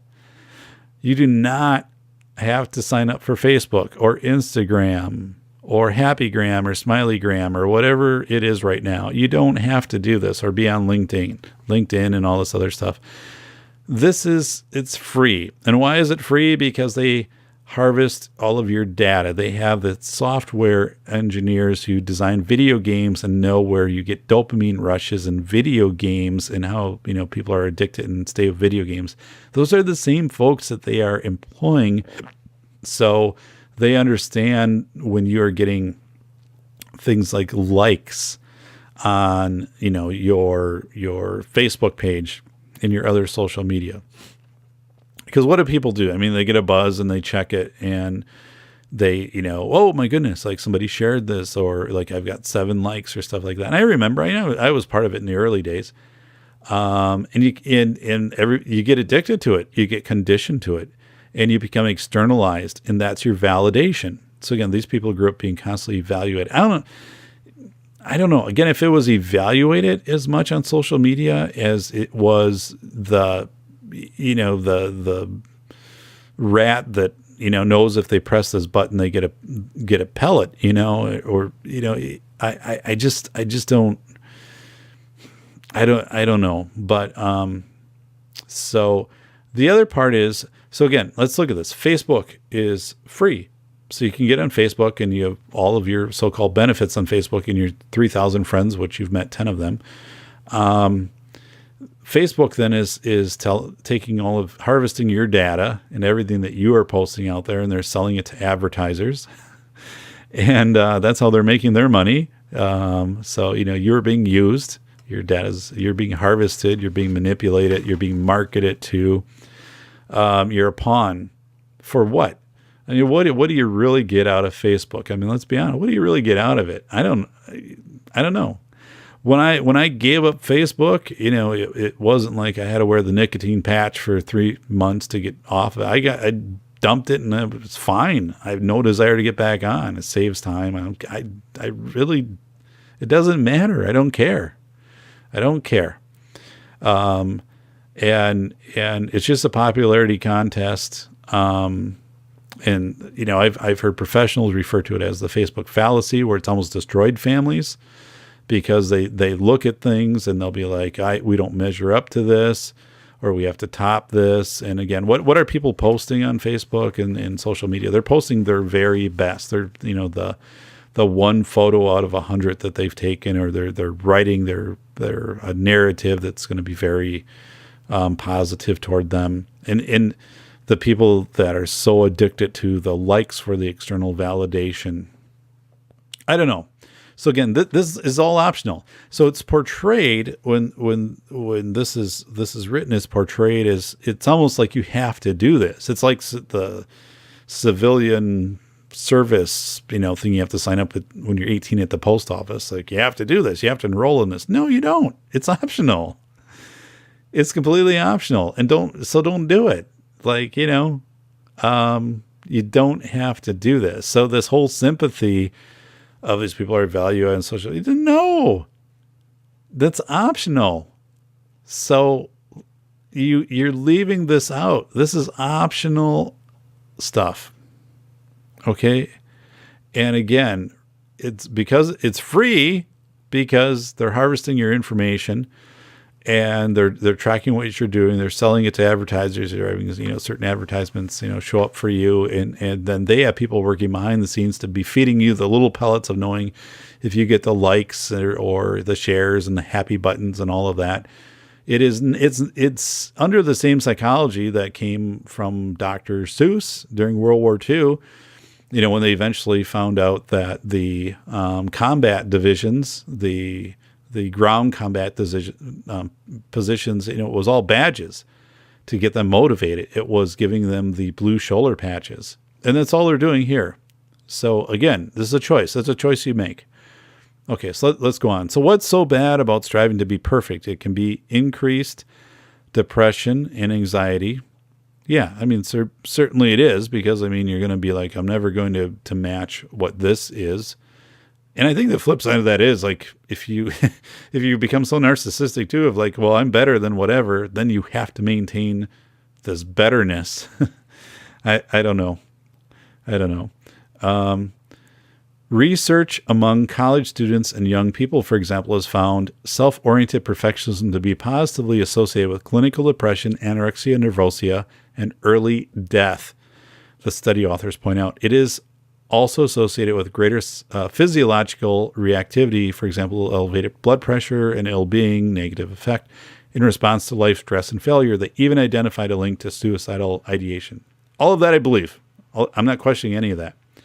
But again, this is something you subscribe to, and you give your locus of control external. And we talked about subjective and objective reality in an earlier podcast within the last, 5-8 podcasts.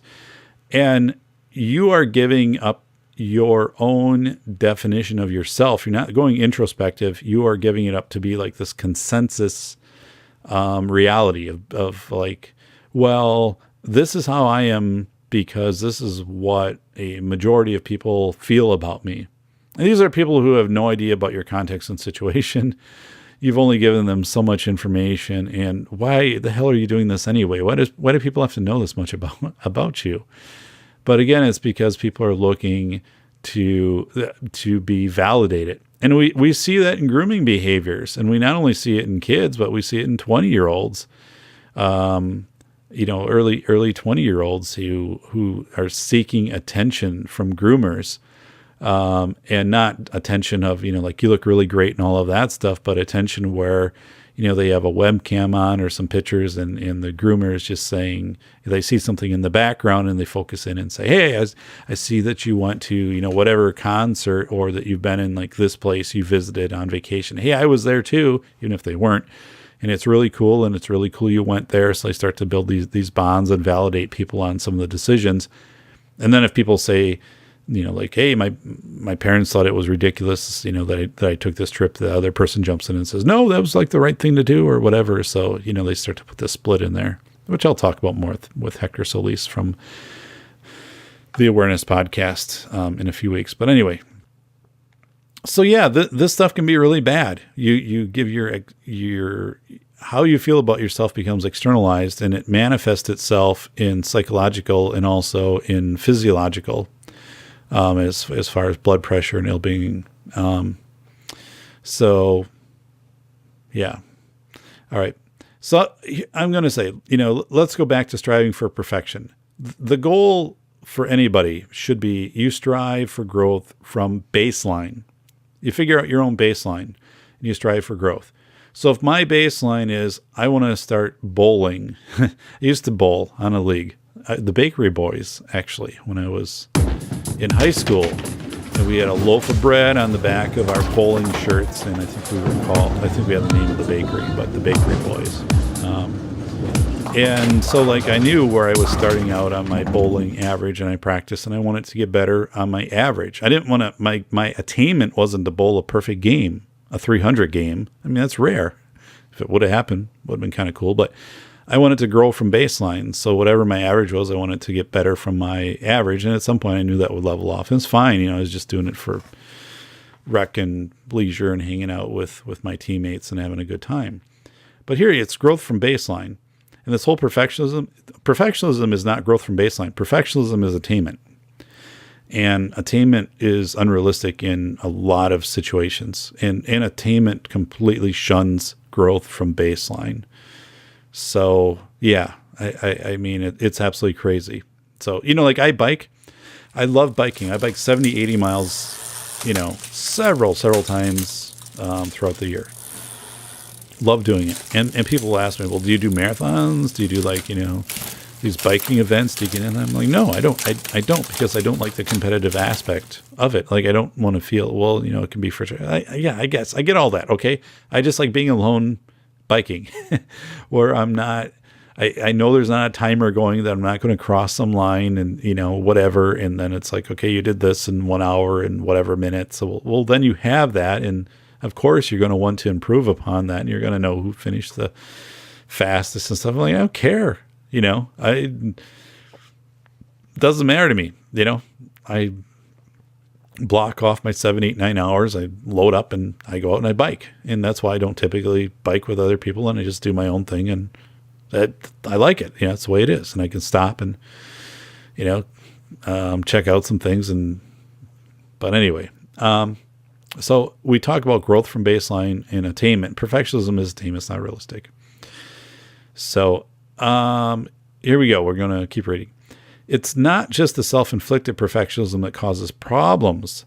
Socially prescribed perfectionism predicted increases in depressive symptoms and suicidal ideation over time, but to a much greater degree, says a study. Let me read that again. It's not just the self-inflicted perfectionism that causes the problems. There's someone just saying, I need to be like perfect. My hair needs to be perfect. My weight needs to be perfect. My job needs to be perfect. All of that stuff. Socially prescribed perfectionism predicted increases in depressive symptoms and societal ideation over time. That there's no better example for me than seeing the car commercials at Christmas, where people are opening up, they're opening up the blinds at Christmas, and they're looking out in the driveway, and then they kind of got the frown, and next day, they open up the frown. And Christmas morning, they open, and there's a brand new Lexus with a big bow on it. It's like, oh, great. I'm like, first, no one has ever given me a car for Christmas. And I'd be like, it really, really? Like, that's your standard? Like, if you don't get the car, like, the rest of your day is like, this sucks. I'm going to be in my robe. I'm going to eat donuts and eat chips and just hang out in front of the TV. I'm like, it's a car. It's a thing. Perfectionism isn't you getting this Lexus, and then it's if that's the case, the rare case, and I don't see a lot of people, at least in my neighborhood, doing those type of things for Christmas. But then you buy it, and then you have to be super protective, probably, of it. Where do you park it? Any little scratches on it, maintaining it, getting it all detailed, and you become this servant to this machine. It's just ridiculous. So, anyway,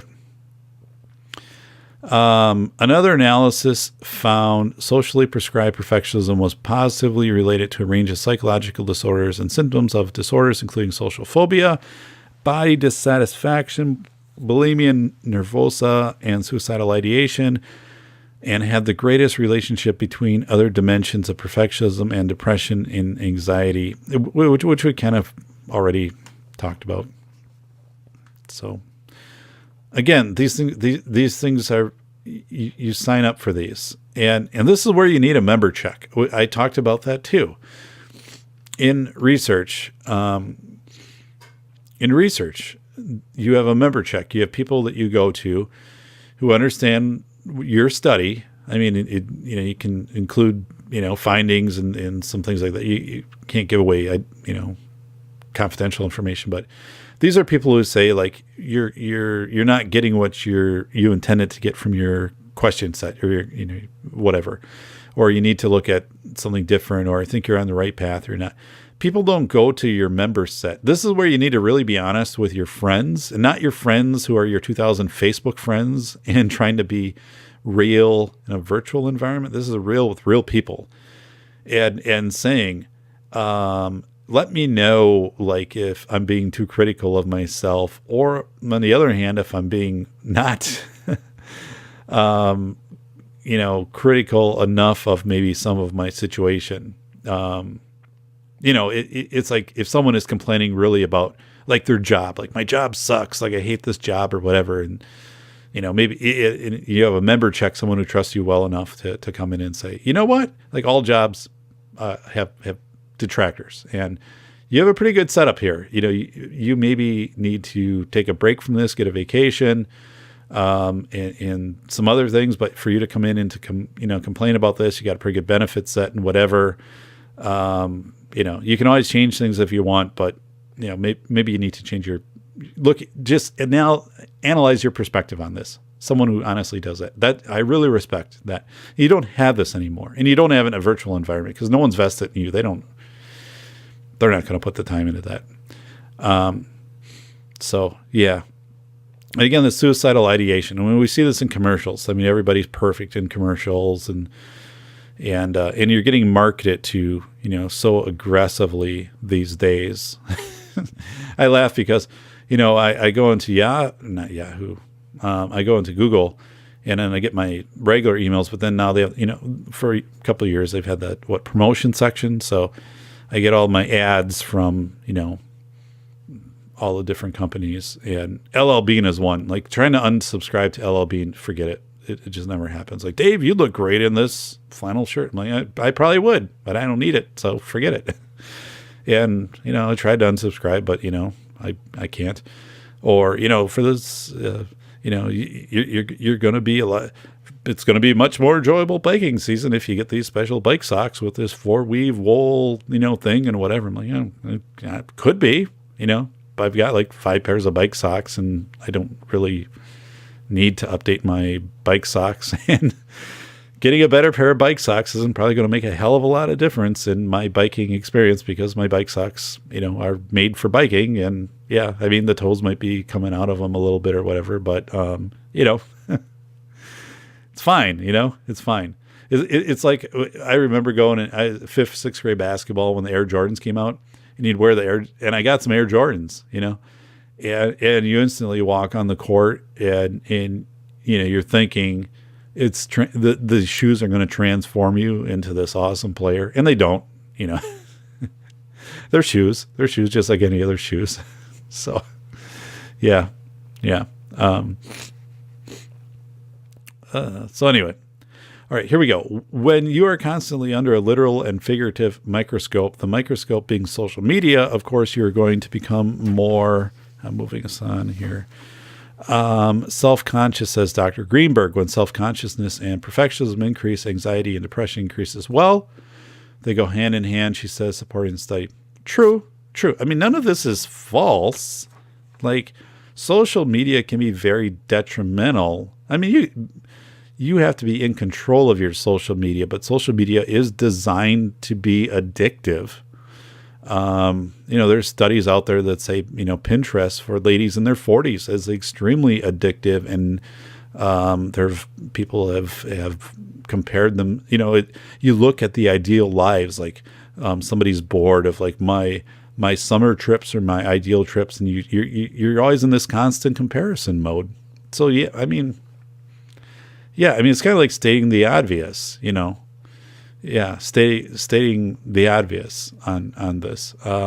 So I remember it was back, like, I don't know, 15 years ago. There was a really good running back for the Minnesota Vikings football team, National Football League, And he said after, I think he was like 2-3 years in, and he was having some great seasons, and he left. And it wasn't because of like, the thought of brain injury and things like that. But he said, we would get into practices and before games, and the coaches would be like, "This is war. It's battle against you and whatever." And this guy is pretty intellectual. He's like, "No, it's not really war. It's a game. I'm getting paid a lot to do this and all of this, but this isn't life and death war. I will leave this. I will go home to my family. I will, play games with my kids and Monopoly and things like that. I mean, this isn't war. War is war, so, and he just left it. He said, I just don't subscribe to this anymore. So, yeah, I think more and more people feel they need an audience. This was my thought, for their work, their lives. And it's like this, the Truman Show. Remember the Truman Show with Jim Carrey, where he was on video all the time and he didn't know it until the very end. And so his whole life is just a movie that people are watching and he's not aware of it. But this is like a more sentient Truman Show, where you are aware that people are watching you and you want people to watch you. I mean, like the Kardashian type stuff and all of this. I mean, again, I don't watch mainstream media, and I don't watch all these goofy, quirky shows and stuff like that. I go in and I find podcasts that I want to have. Intellectual podcast, I seek out Hector Solis and Awareness Podcast, Larry Roberts and Readily Random, Marianne West and the Sustainable Living Podcast, Aaron Clary and the Clary Podcast. I mean, this is DT and the Black Brigade, debriefblackbrigade.org. I mean, this is where I'm going to get my information, for what I would say, I don't know, entertainment, intellectual, I don't even know if it's entertainment. So it's intellectual debate, intellectual people that take perspectives on things and dive into things. Like DT did a great job talking about Bitcoin and how Bitcoin is actually, it has a top limit of 21 million coins, but it doesn't have a base limit. It doesn't have a floor. It is divisible into like 8 places. So like you could, divide this so it would be worth, you could have more divisions of Bitcoin than all of the currency that's currently out there, like the fiat currency that the US has, the dollar. So, things like that I love to learn, plus people just have their own personalities and they do this because they're very passionate about it, and they don't have the media interest, and they don't have to play to an audience where if they upset somebody, Kellogg's pulls their Fruit Loops commercial, and stuff like that. So, yeah. And one thing I miss doing is reading, I have some authors I really enjoyed. Most of it's history and, some of that stuff in science fiction and people kind of talking about like what it was like growing up in whatever years, or interviews of people, who have done some pretty extraordinary things in life, like hiked all these mountains or all these travels or things that I just, I like to read that, get that perspective. But you're in control of that. So let me keep going on this. The things that kids post on Instagram and Snapchat are celebratory moments, Dr. Greenberg says. True. They're celebratory moments. It's like, hey, I did this. Yeah. Like I was here, like at TGI Fridays, and like I downed this burger. Like, look at it. Now it's gone. And it was awesome. It was great. Or, something like that. It's instant. And I think, there's been studies like even professional athletes, like tennis players, like the highest level tennis players. And they'll say, when you won that championship, tell me all about that. And they'll say, yeah, it was like 15 minutes where I was like on a super high. It was like awesome, totally celebrating. And then I came down from that. And then it's like, kind of just back to work. Then you're at the top of the mountain and you got to maintain that. And I remember coaching basketball. And we won a championship, and we won a league championship back in 1992. It's actually online. If you search for it, you can find it. But we won a league championship in 92, and then we won a post-tournament, a post-league tournament, which was big, like 64 teams or something like that. We won it. in double overtime. It was a phenomenal game. But I remember feeling like super, just on this high after that. It was so awesome that we did that. And then afterwards, it kind of sunk in, like that later that night, it's kind of down a little bit because I was down because I really loved the coaching and the practices, and that was done. The season was done. The kids were going to be moving on.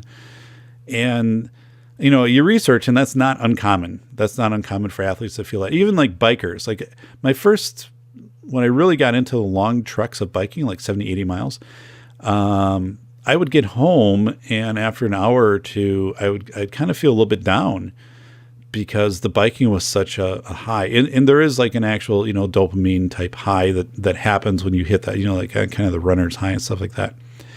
And, and then I'd get back out on the next ride and you'd kind of crave that. But that was pretty natural.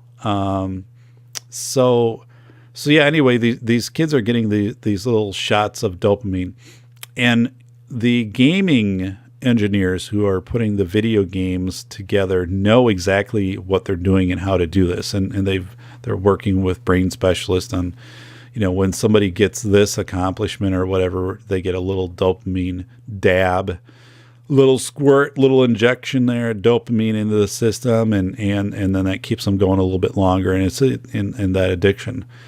So yeah, there's a whole bioscience behind this, not really talked to, but and this stuff fades. There's a fatigue effect in this. It's kind of like, think of a drug user.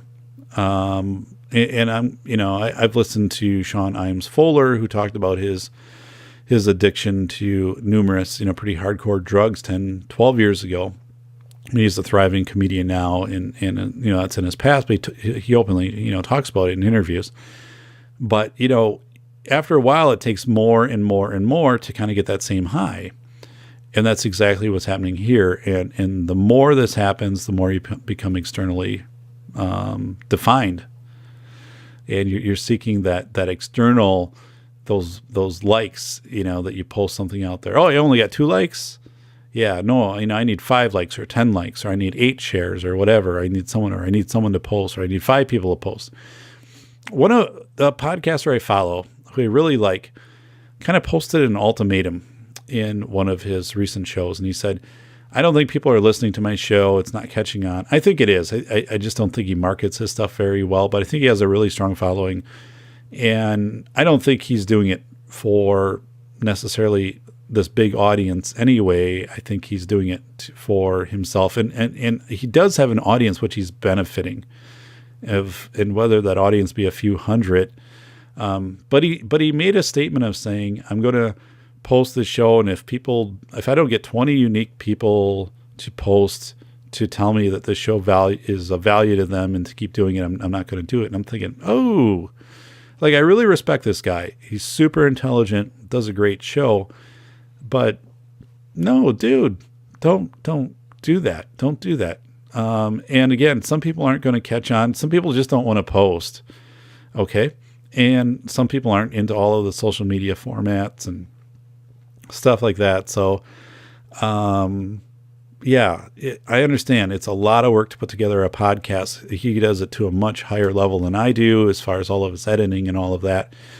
But yeah, don't put these thresholds on of, I feel like it's that annual, not annual. I mean, it seems like it happens more often, but it's like that PBS fund drive of like, we need this threshold or else we're not going to be able to deliver whatever.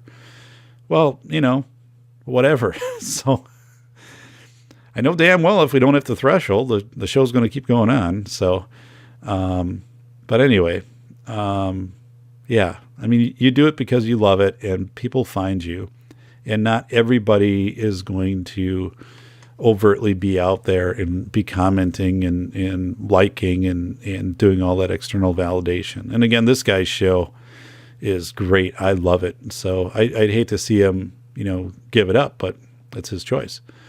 So so this Dr. Greenberg post, they don't post moments when they're struggling. studying, or when their friends leave them out.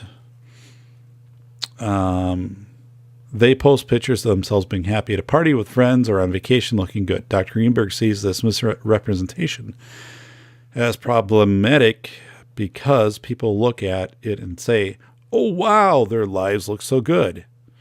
That's true. Completely true. The Facebook fallacy. I've had many, many people tell me that. Again, and the reality that people might take 100 photos of themselves and post and study and post like the one photo where they think they look the most favorable. And we're not talking like an inappropriate photo.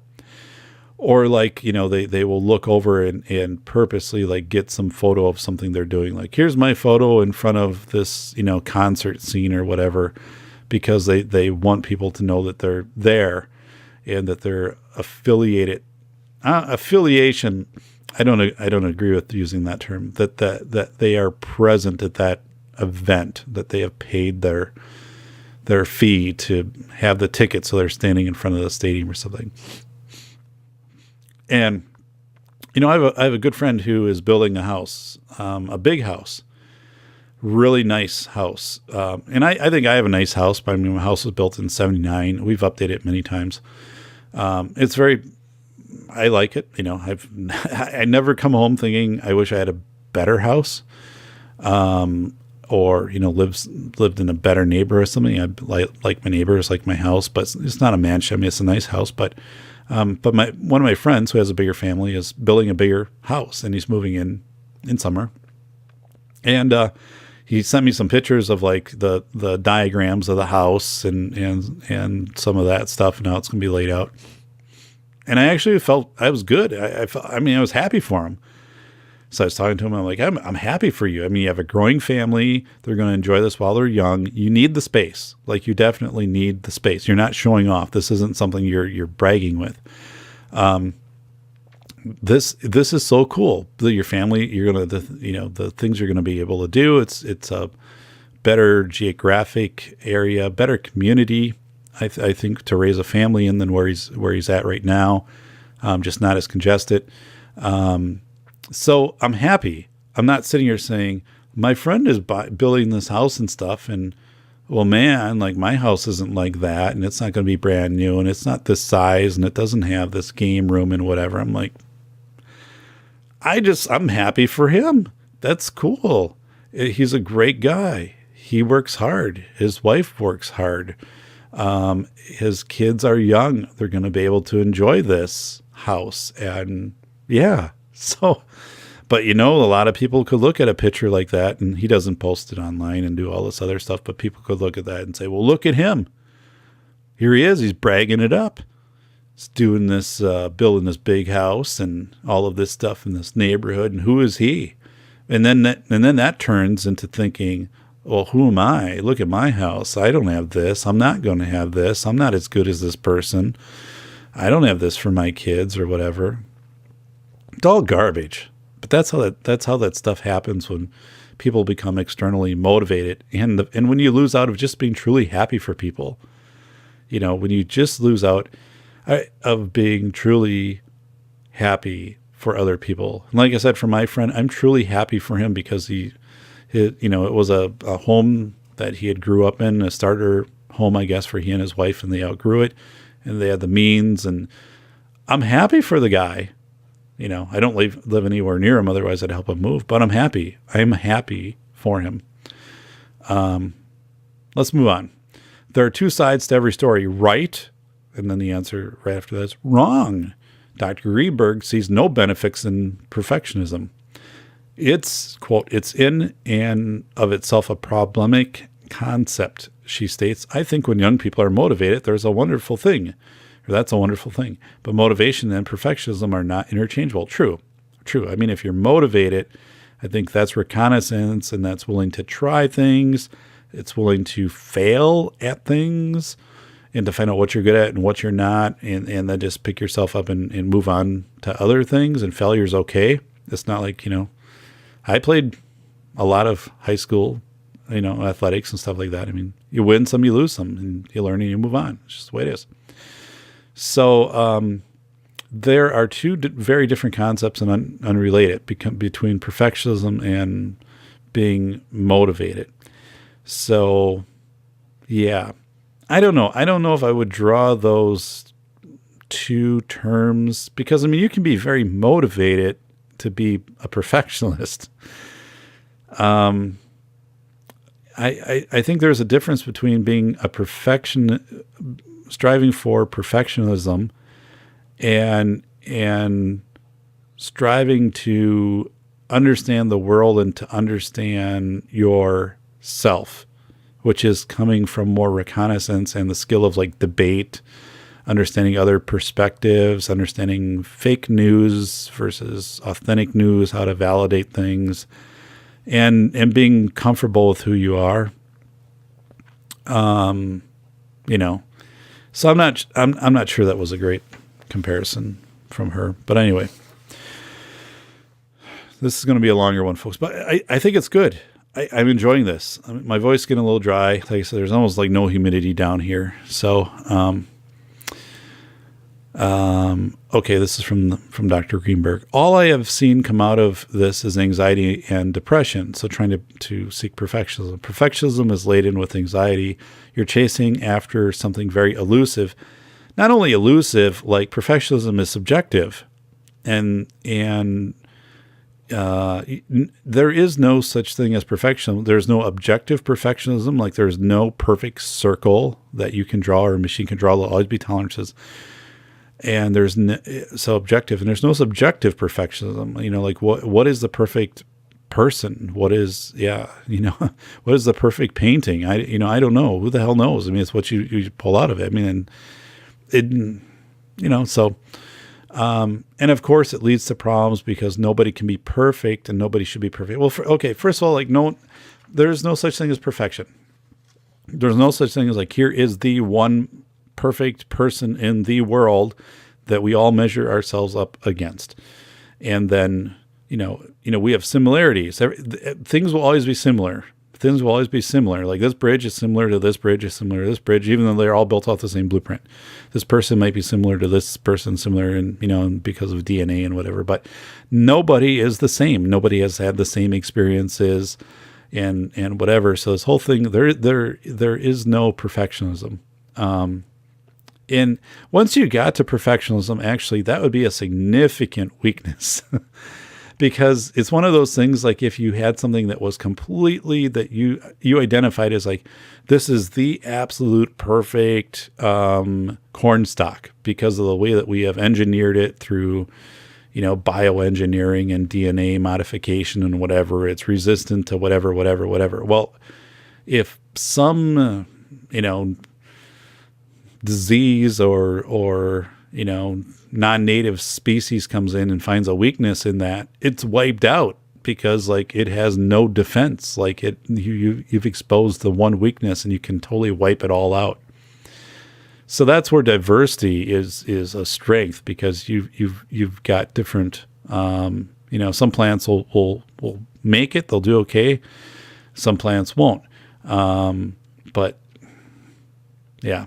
Anyway, so we get into things like goal setting. We need to teach kids goal setting, people goal setting in general. Look beyond the future of what are your goals, and your goals aren't going to be that I'm going to be this popular, or I'm I'm going to work out every day, or have this waist size and stuff. I mean, I think goals include traveling. Goals include friends, that you have time to yourself, that you are reflective, introspective, that you're good, you're giving of time to others, setting your goals. Reconnaissance, a big part of this is connecting with nature, connecting with people, and connecting with your environment around you, and having just understanding how to navigate and problem solve. And it doesn't mean that has to be reckless. Aaron Clarey notes that very well in his book, Reconnaissance Man. I mean, you don't go out there blindly, stupidly, driving into areas which you wouldn't go. Even in the Bible, what Jesus, there's some places he wouldn't go, and he would say, like, once you leave this you're not welcome. You leave, you pound the dust off your feet. You don't even take it with you. But, we go back to that podcast I did about the parents, 8th grade field trip canceled because they're afraid of DC. You know, it's just killing reconnaissance. Well, I think it's called Mississippi River Adventures. I'd be wrong. I don't know where you'd find it, but if you go on YouTube, there are two brothers, and they were probably both, you know, like 20, 21, 19 or 20, whatever, but they're from Portage, Indiana. And they did a series. They canoed the entire Mississippi. And it was one of the coolest things. So they would post these little like 15, 20-minute things pretty much every day.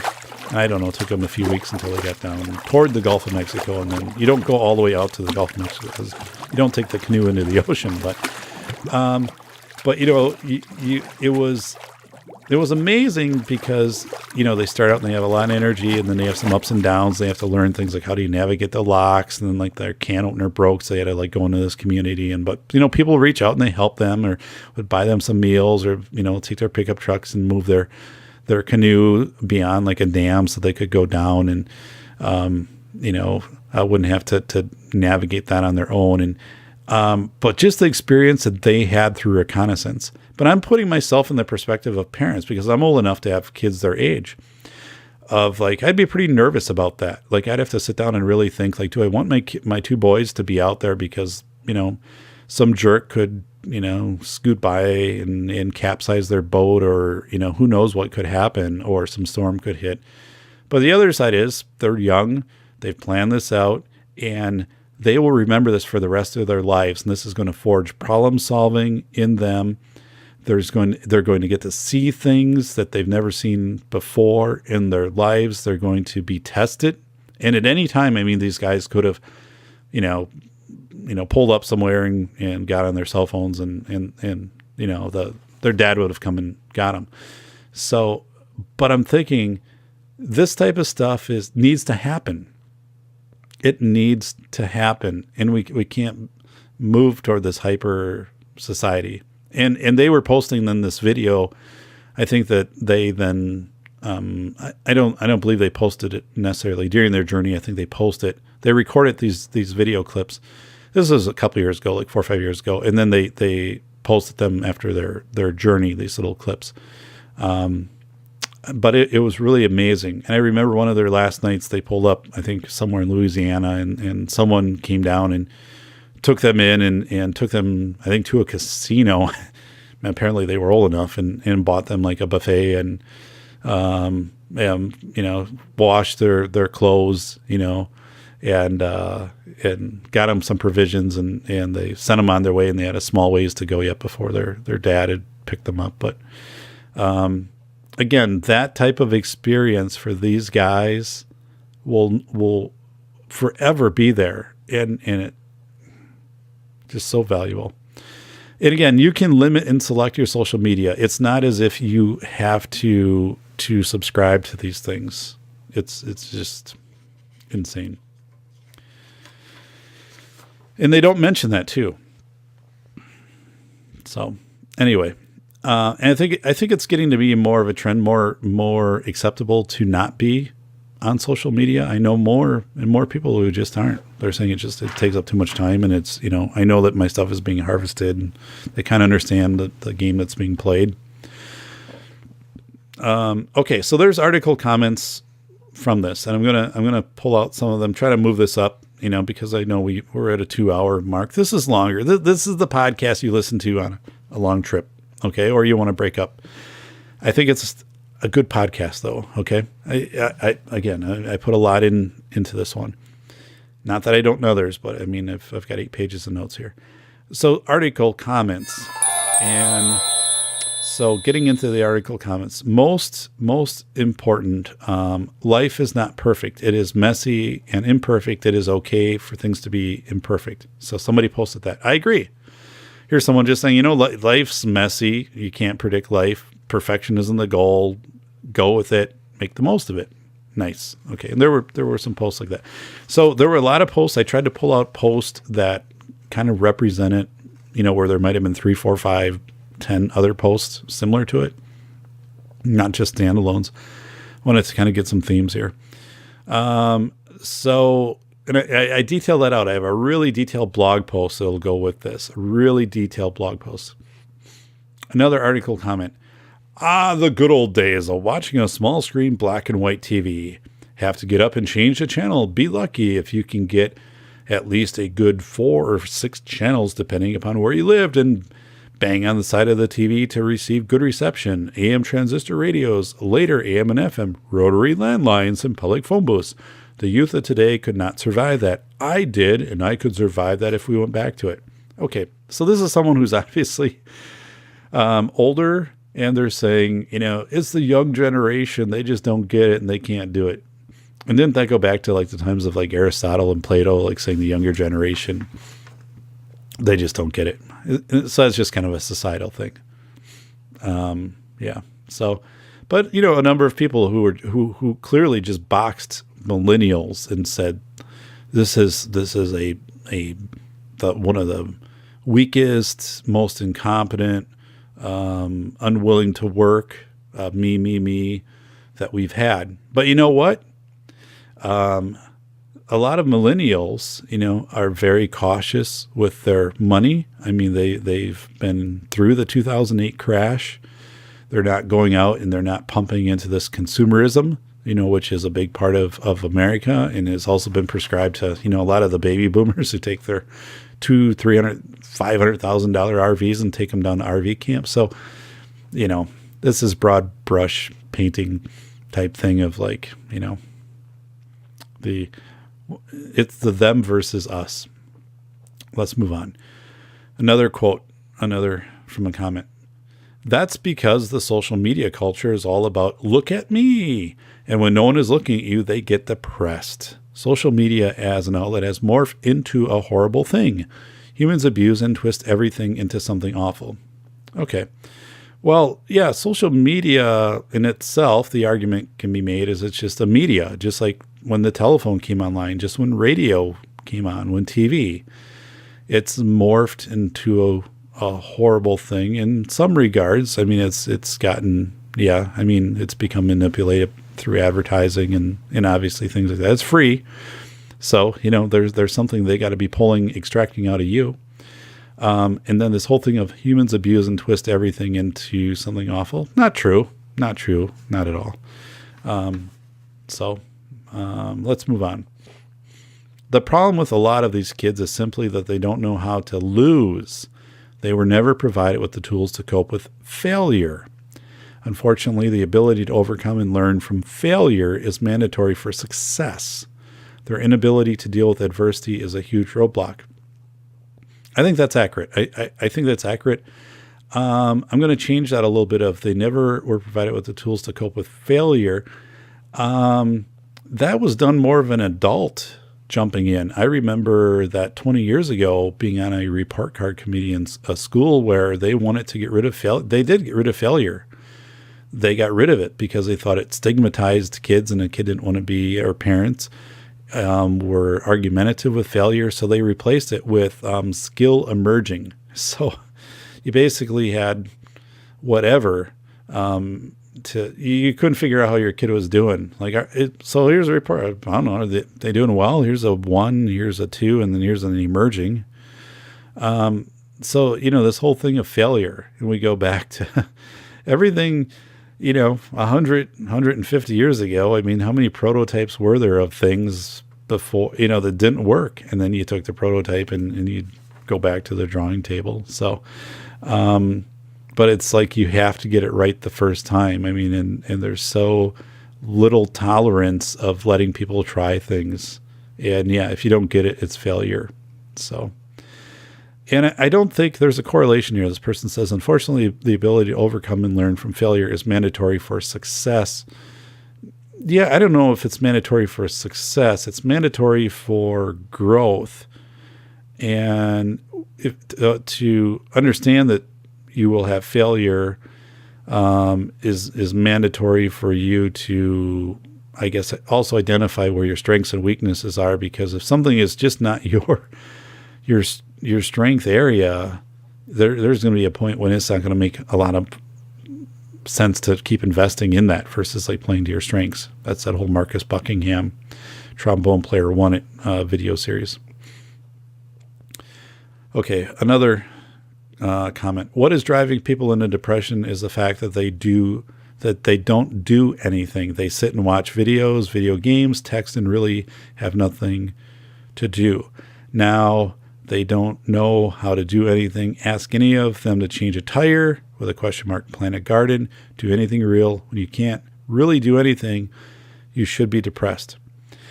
I think there's some authenticity in this, certainly.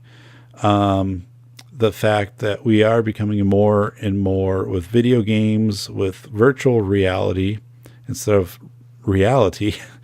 Like, here's my trip through the forest that I took from my desk while wearing VR goggles versus, actually being out in a forest and the smells of the forest and the dampness and the unevenness of the trail and the rustling of the leaves. And here's what, these moving some of these sticks and, stuff like that. And seeing, a rabbit or, hey, there's a deer. But anyway, planting a garden, it goes back.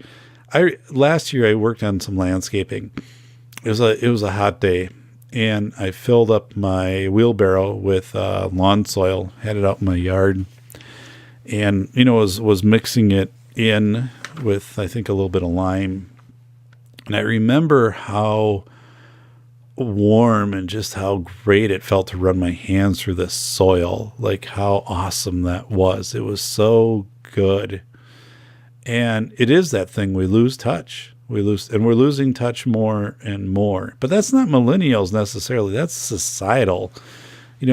That's video games throughout the spectrum of young to old, and virtual reality field trips and simulations, and the fact that let's think about it. Most of us have things ordered through Amazon, which there's pluses to that. You can get reviews and compare and stuff like that. But you're not going out to stores, meaning you're not interacting with people. You're not seeing other things. The whole thing that goes into that, planning that trip, planning that route, and maybe, stopping for a bite to eat or at Dairy Queen with the kids or whatever. I'm going online, I'm ordering.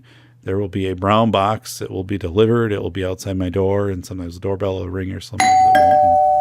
So, there's bigger things at play here. So, I liked this one a lot.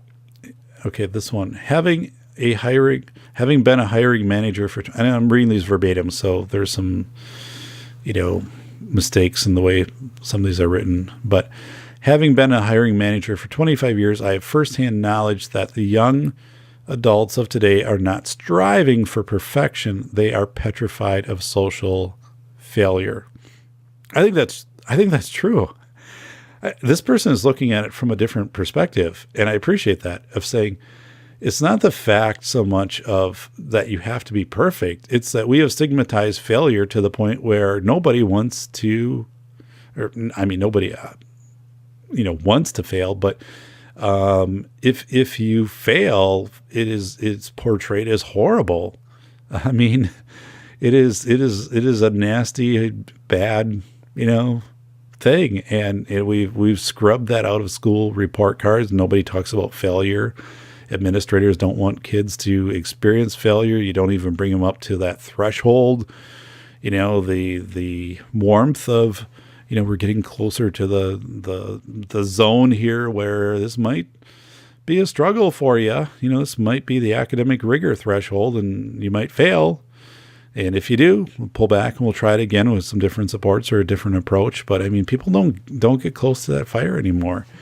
And so I think it's true. I think it is this component of being petrified of social failure in general, not only social, like job failure and stuff, but social failure of what if I post something that goes viral?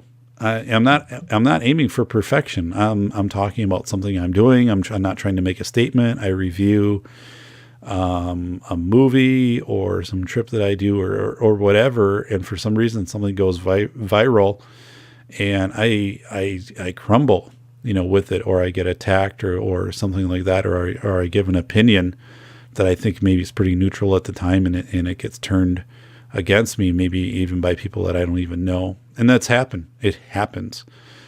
So I think this person is right on saying it's not necessarily the striving for perfection, although we know that happens, but it's also this complete terror of like social failure. Now, when you get to be my age, it's not as big of a concern for social failure because you have measures in place, where you're established and, you have some fiscal base and stuff like that. And, closer to retirement than you are to working and stuff like that. But definitely I can see that. I can see that point. And here's the last one. This, I am on the older spectrum of millennial age group, and I agree that social media plays a part in how we are. I will add that when I was in school, there was a huge pressure to go to college. We were told if we didn't, you wouldn't be anybody. You would be worthless to society. So, yeah, I mean, the reality is there. The school systems are set up where they're all designed for post-secondary. How are you going to succeed in post-secondary? And post-secondary is considered as college. It's not the person who comes from a successful family business and they go into the family business. No, they want to know if you're going to college, and they want you to go to college. So, if you have a dairy farm and you're passing that down, if you have some other family business and you're passing that down, if you want to become an entrepreneur, and open, a lawn care business or, something like that. I mean, we're so heavily licensed in the United States. I mean, you got to go through a lot of the trade schools and apprenticeships and stuff like that. But this measure of success is really on that piece of paper and that degree. And it's like someone who has said, I'm 22 years old and I have this business or this share in this, our family business and whatever, and I'm banking money and I'm going to be able to pay for my house in cash by the time I'm, 30 and I'm enjoying it. And there'll be people who come out and say, that person failed. They never went to college. And yet, they're hardworking. And, it's kind of like a couple of these folks I mentioned, like that voiceover young man who's like 20, who's doing extremely well, is cultivating his business, has a great turnaround time, perfecting his skills, understands the technology, and it is doing great. What good is it going to do him at this point to move away from that and spend time in college? It's not going to do him any good. I'm not dissing college necessarily, but I'm just saying we're moving into this ubiquitous time. We're probably there already, where you can educate yourself from the internet. You can educate yourself from podcasts.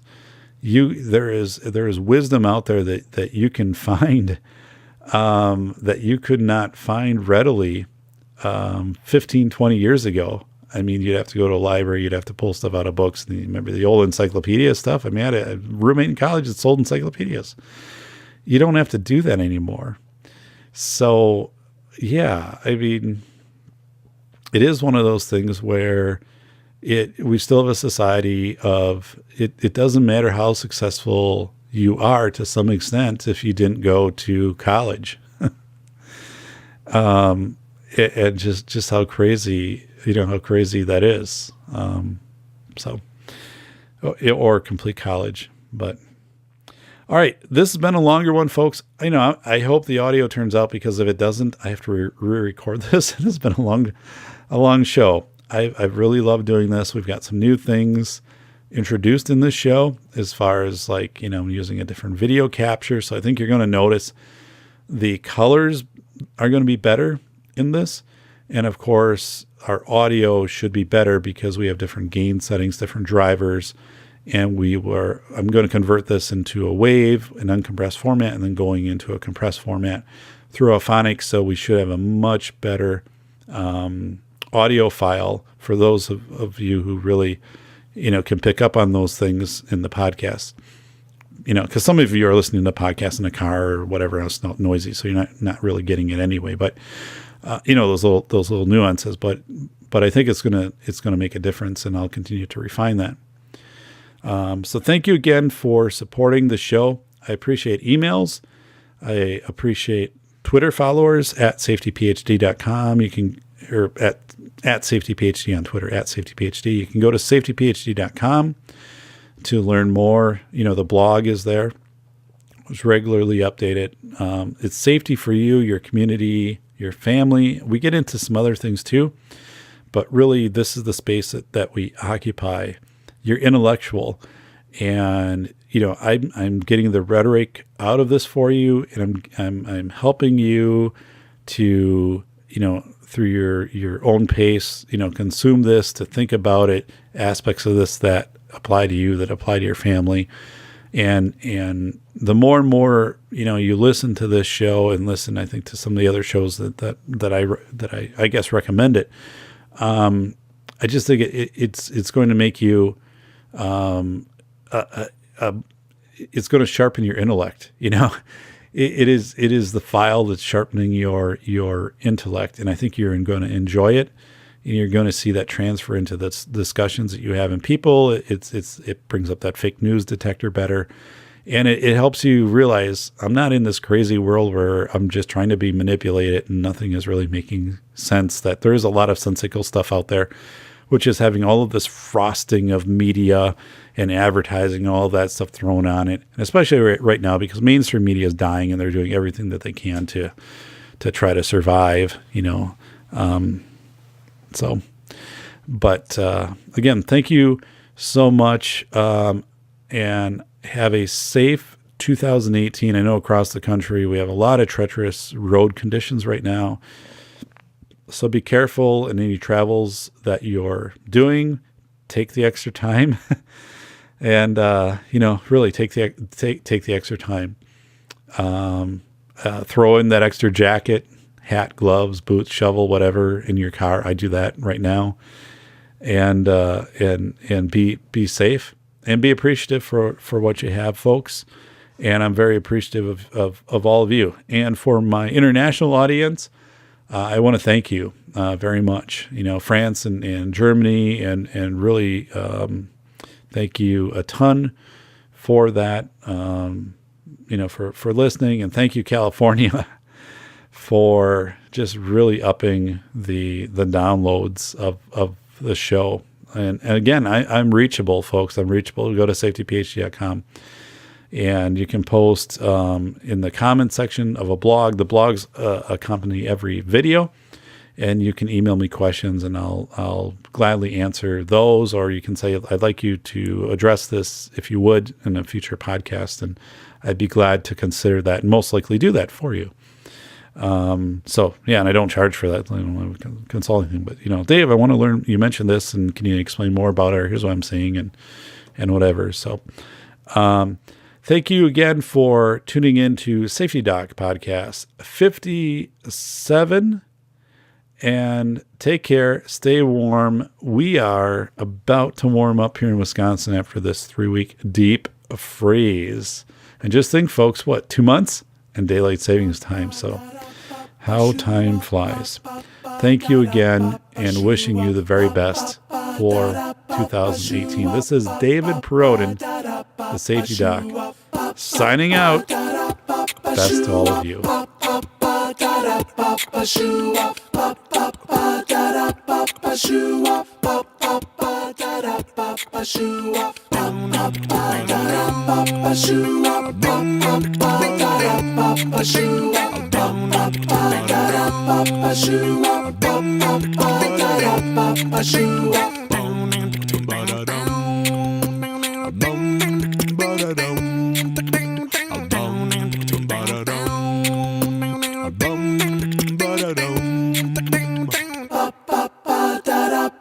Shoo-ah, ba ba ba da da ba ba shoo-ah, ba ba ba da da ba ba shoo-ah, ba ba ba da da ba ba shoo-ah, ba ba ba da da ba ba shoo-ah, ba ba ba da da ba ba shoo-ah.